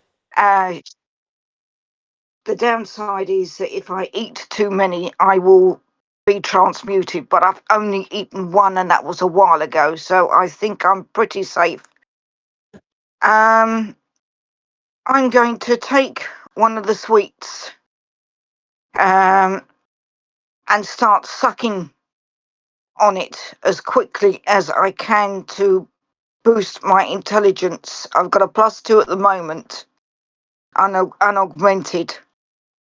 And thinking to myself, weirdness contradicts weirdness. So I'm trying to use the weirdness of the Fae to counteract the weirdness the Force is using to protect itself.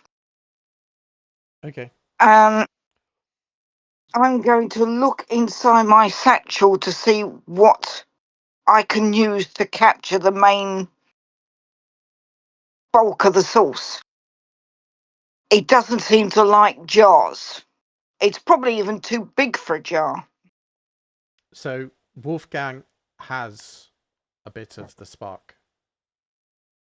Yeah, like the only reason why we're not porting out is because we're too close to the weirdness.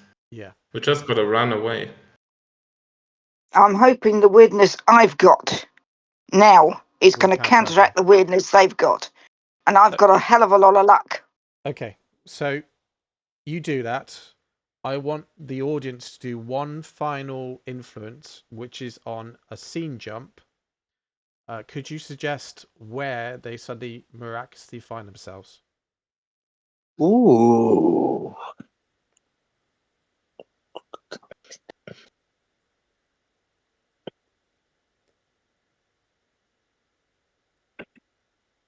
That would be funny.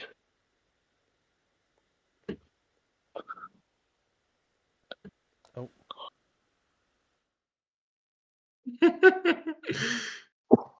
Okay. So with that, they all suddenly find themselves lying in bed, and it's as if it hasn't happened. But the strange thing is, they're lying in bed, but their badges start pinging. Wolfgang has a glowing shard lying next to him. Wolfgang wakes up. He stretches and he realizes he's in the bed. Is it like really comfy? Is it like one of those beds where like it's almost like sleeping on a cloud? It's like one of those. Mm-hmm. Yeah, it is. Yeah, Wolfgang gets up. He's like, oh, bed was so comfy and warm. He's like really reluctant to get out of bed because he's like, it was so soft and warm. And then he looks over and he goes, the fuck? Why are you guys in this bed? Why am I in a bed? And he goes, wherever we went, man, that was like the weirdest dream ever. And then he like pings out. Rayne wakes up, and you have a cannonball with a moustache lying in bed next to you. He opens up his eyes, he looks around, almost a bit caught off guard at how soft this bed is. Mm-hmm. Like, yes, it's very comfortable, but like almost he's never been in such a comfortable bed before. And then looks to the side, sees the cannonball, reaches over and pokes it to see if it's alive. It's just a cannonball with a face on it. Huh. Well, I guess that's something to sell. I would say the face looks absolutely terrified. Well, some weird collector is gonna have. It's gonna pay a lot of money for that, I'm sure. I'm sure I can find someone across Manifold. And then gonna ping out. Okay. Realizing the badge is pinging. Christina wakes up feeling strangely very exhausted, despite the fact that you're in this really comfortable bed. And next to you is a small Godzilla plushie. She just takes the plushie, very slowly, I might add. She's like, huh, that was something. Huh. Now I'm gonna go and actually rest on my own bed, she remarks as she just fumbles about trying to hit her badge. Takes a few tries, but finally gets it. Yeah. And finally, Magpie finds herself in a bed, and next to her is a jar of mustard. Oh, no.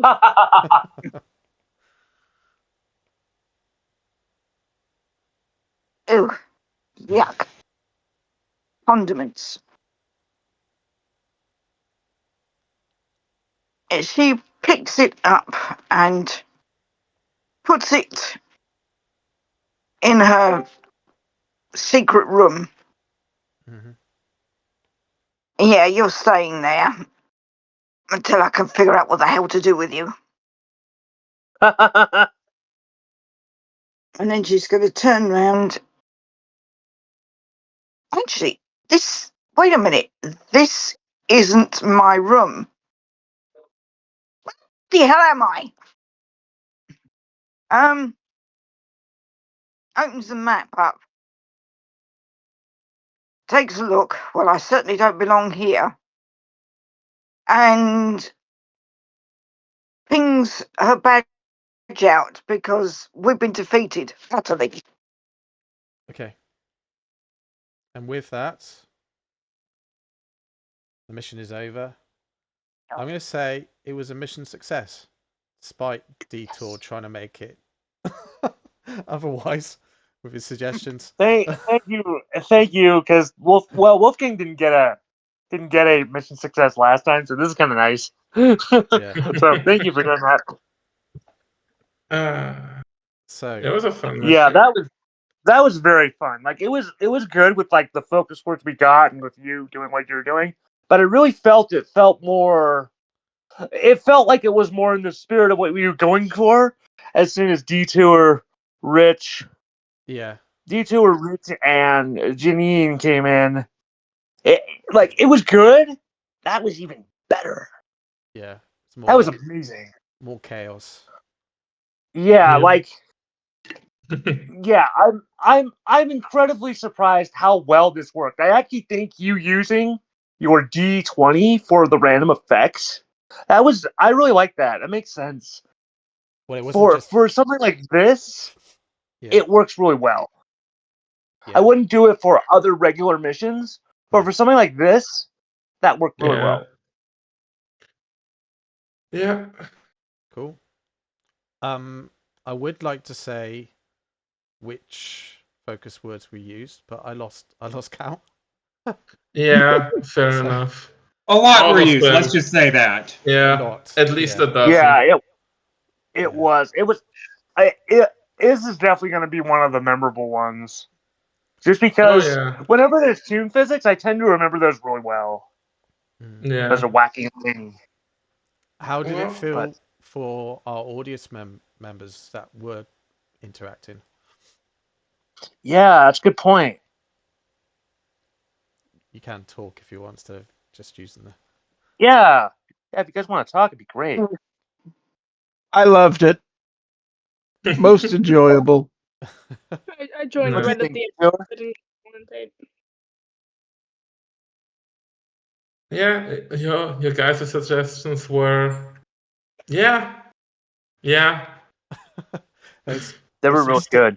There was some Those stuff were certainly suggestions that happened. Mm-hmm.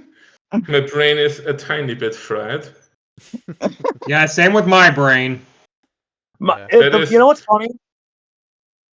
funny? My brain should be really fried, but it's like awake. Because, like, I didn't get very good sleep, but because I drank 3 cans of Coke, I'm strangely not. No, 4. Because it's 3. It's 3. I'm strangely not tired, so, like, I should be really fucking tired. Like, you know how you sound, Jules? You're all meh. I should be that way, but because I drank 3 Cokes, I don't. I mean, I also played my most chaotic character, And it is also past midnight, so I have several excuses. Yeah, so probably a good idea to start wrapping things up. Yep. Yeah, I did love that you did dice rolling linked into the jinx. That was very nicely done for this. Yeah. Yeah, it worked out really I like well. the jinx. Okay. Very fun to play. I think let's wrap up. So thank you everyone for joining. Thank you you guys for playing.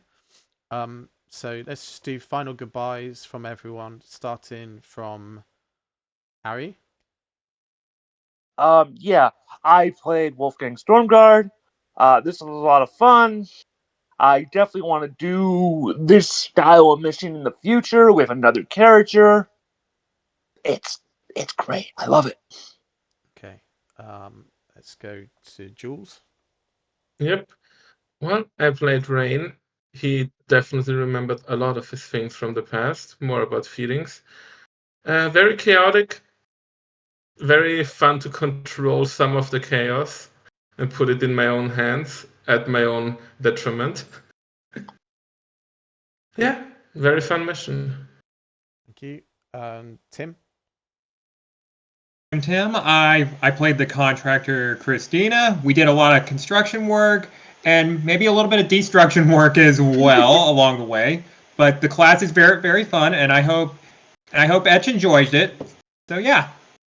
Cool. Thank you. And Magpie. Oh, sorry, Roberta. Yeah. Hi there. I'm Roberta. I'm played the Wanderer Magpie. Yeah, this was certainly an experience and one I'm willing to definitely repeat at some time. Cool. Okay. And thank you to Detour, to Rich, and Janine, and everyone else who took part as audience members, those who contributed focus words that some of them were weaved in. And yeah, thank you for joining us. I'm going to end there. So goodbye. Good night, folks. Yep, see you guys. Good night.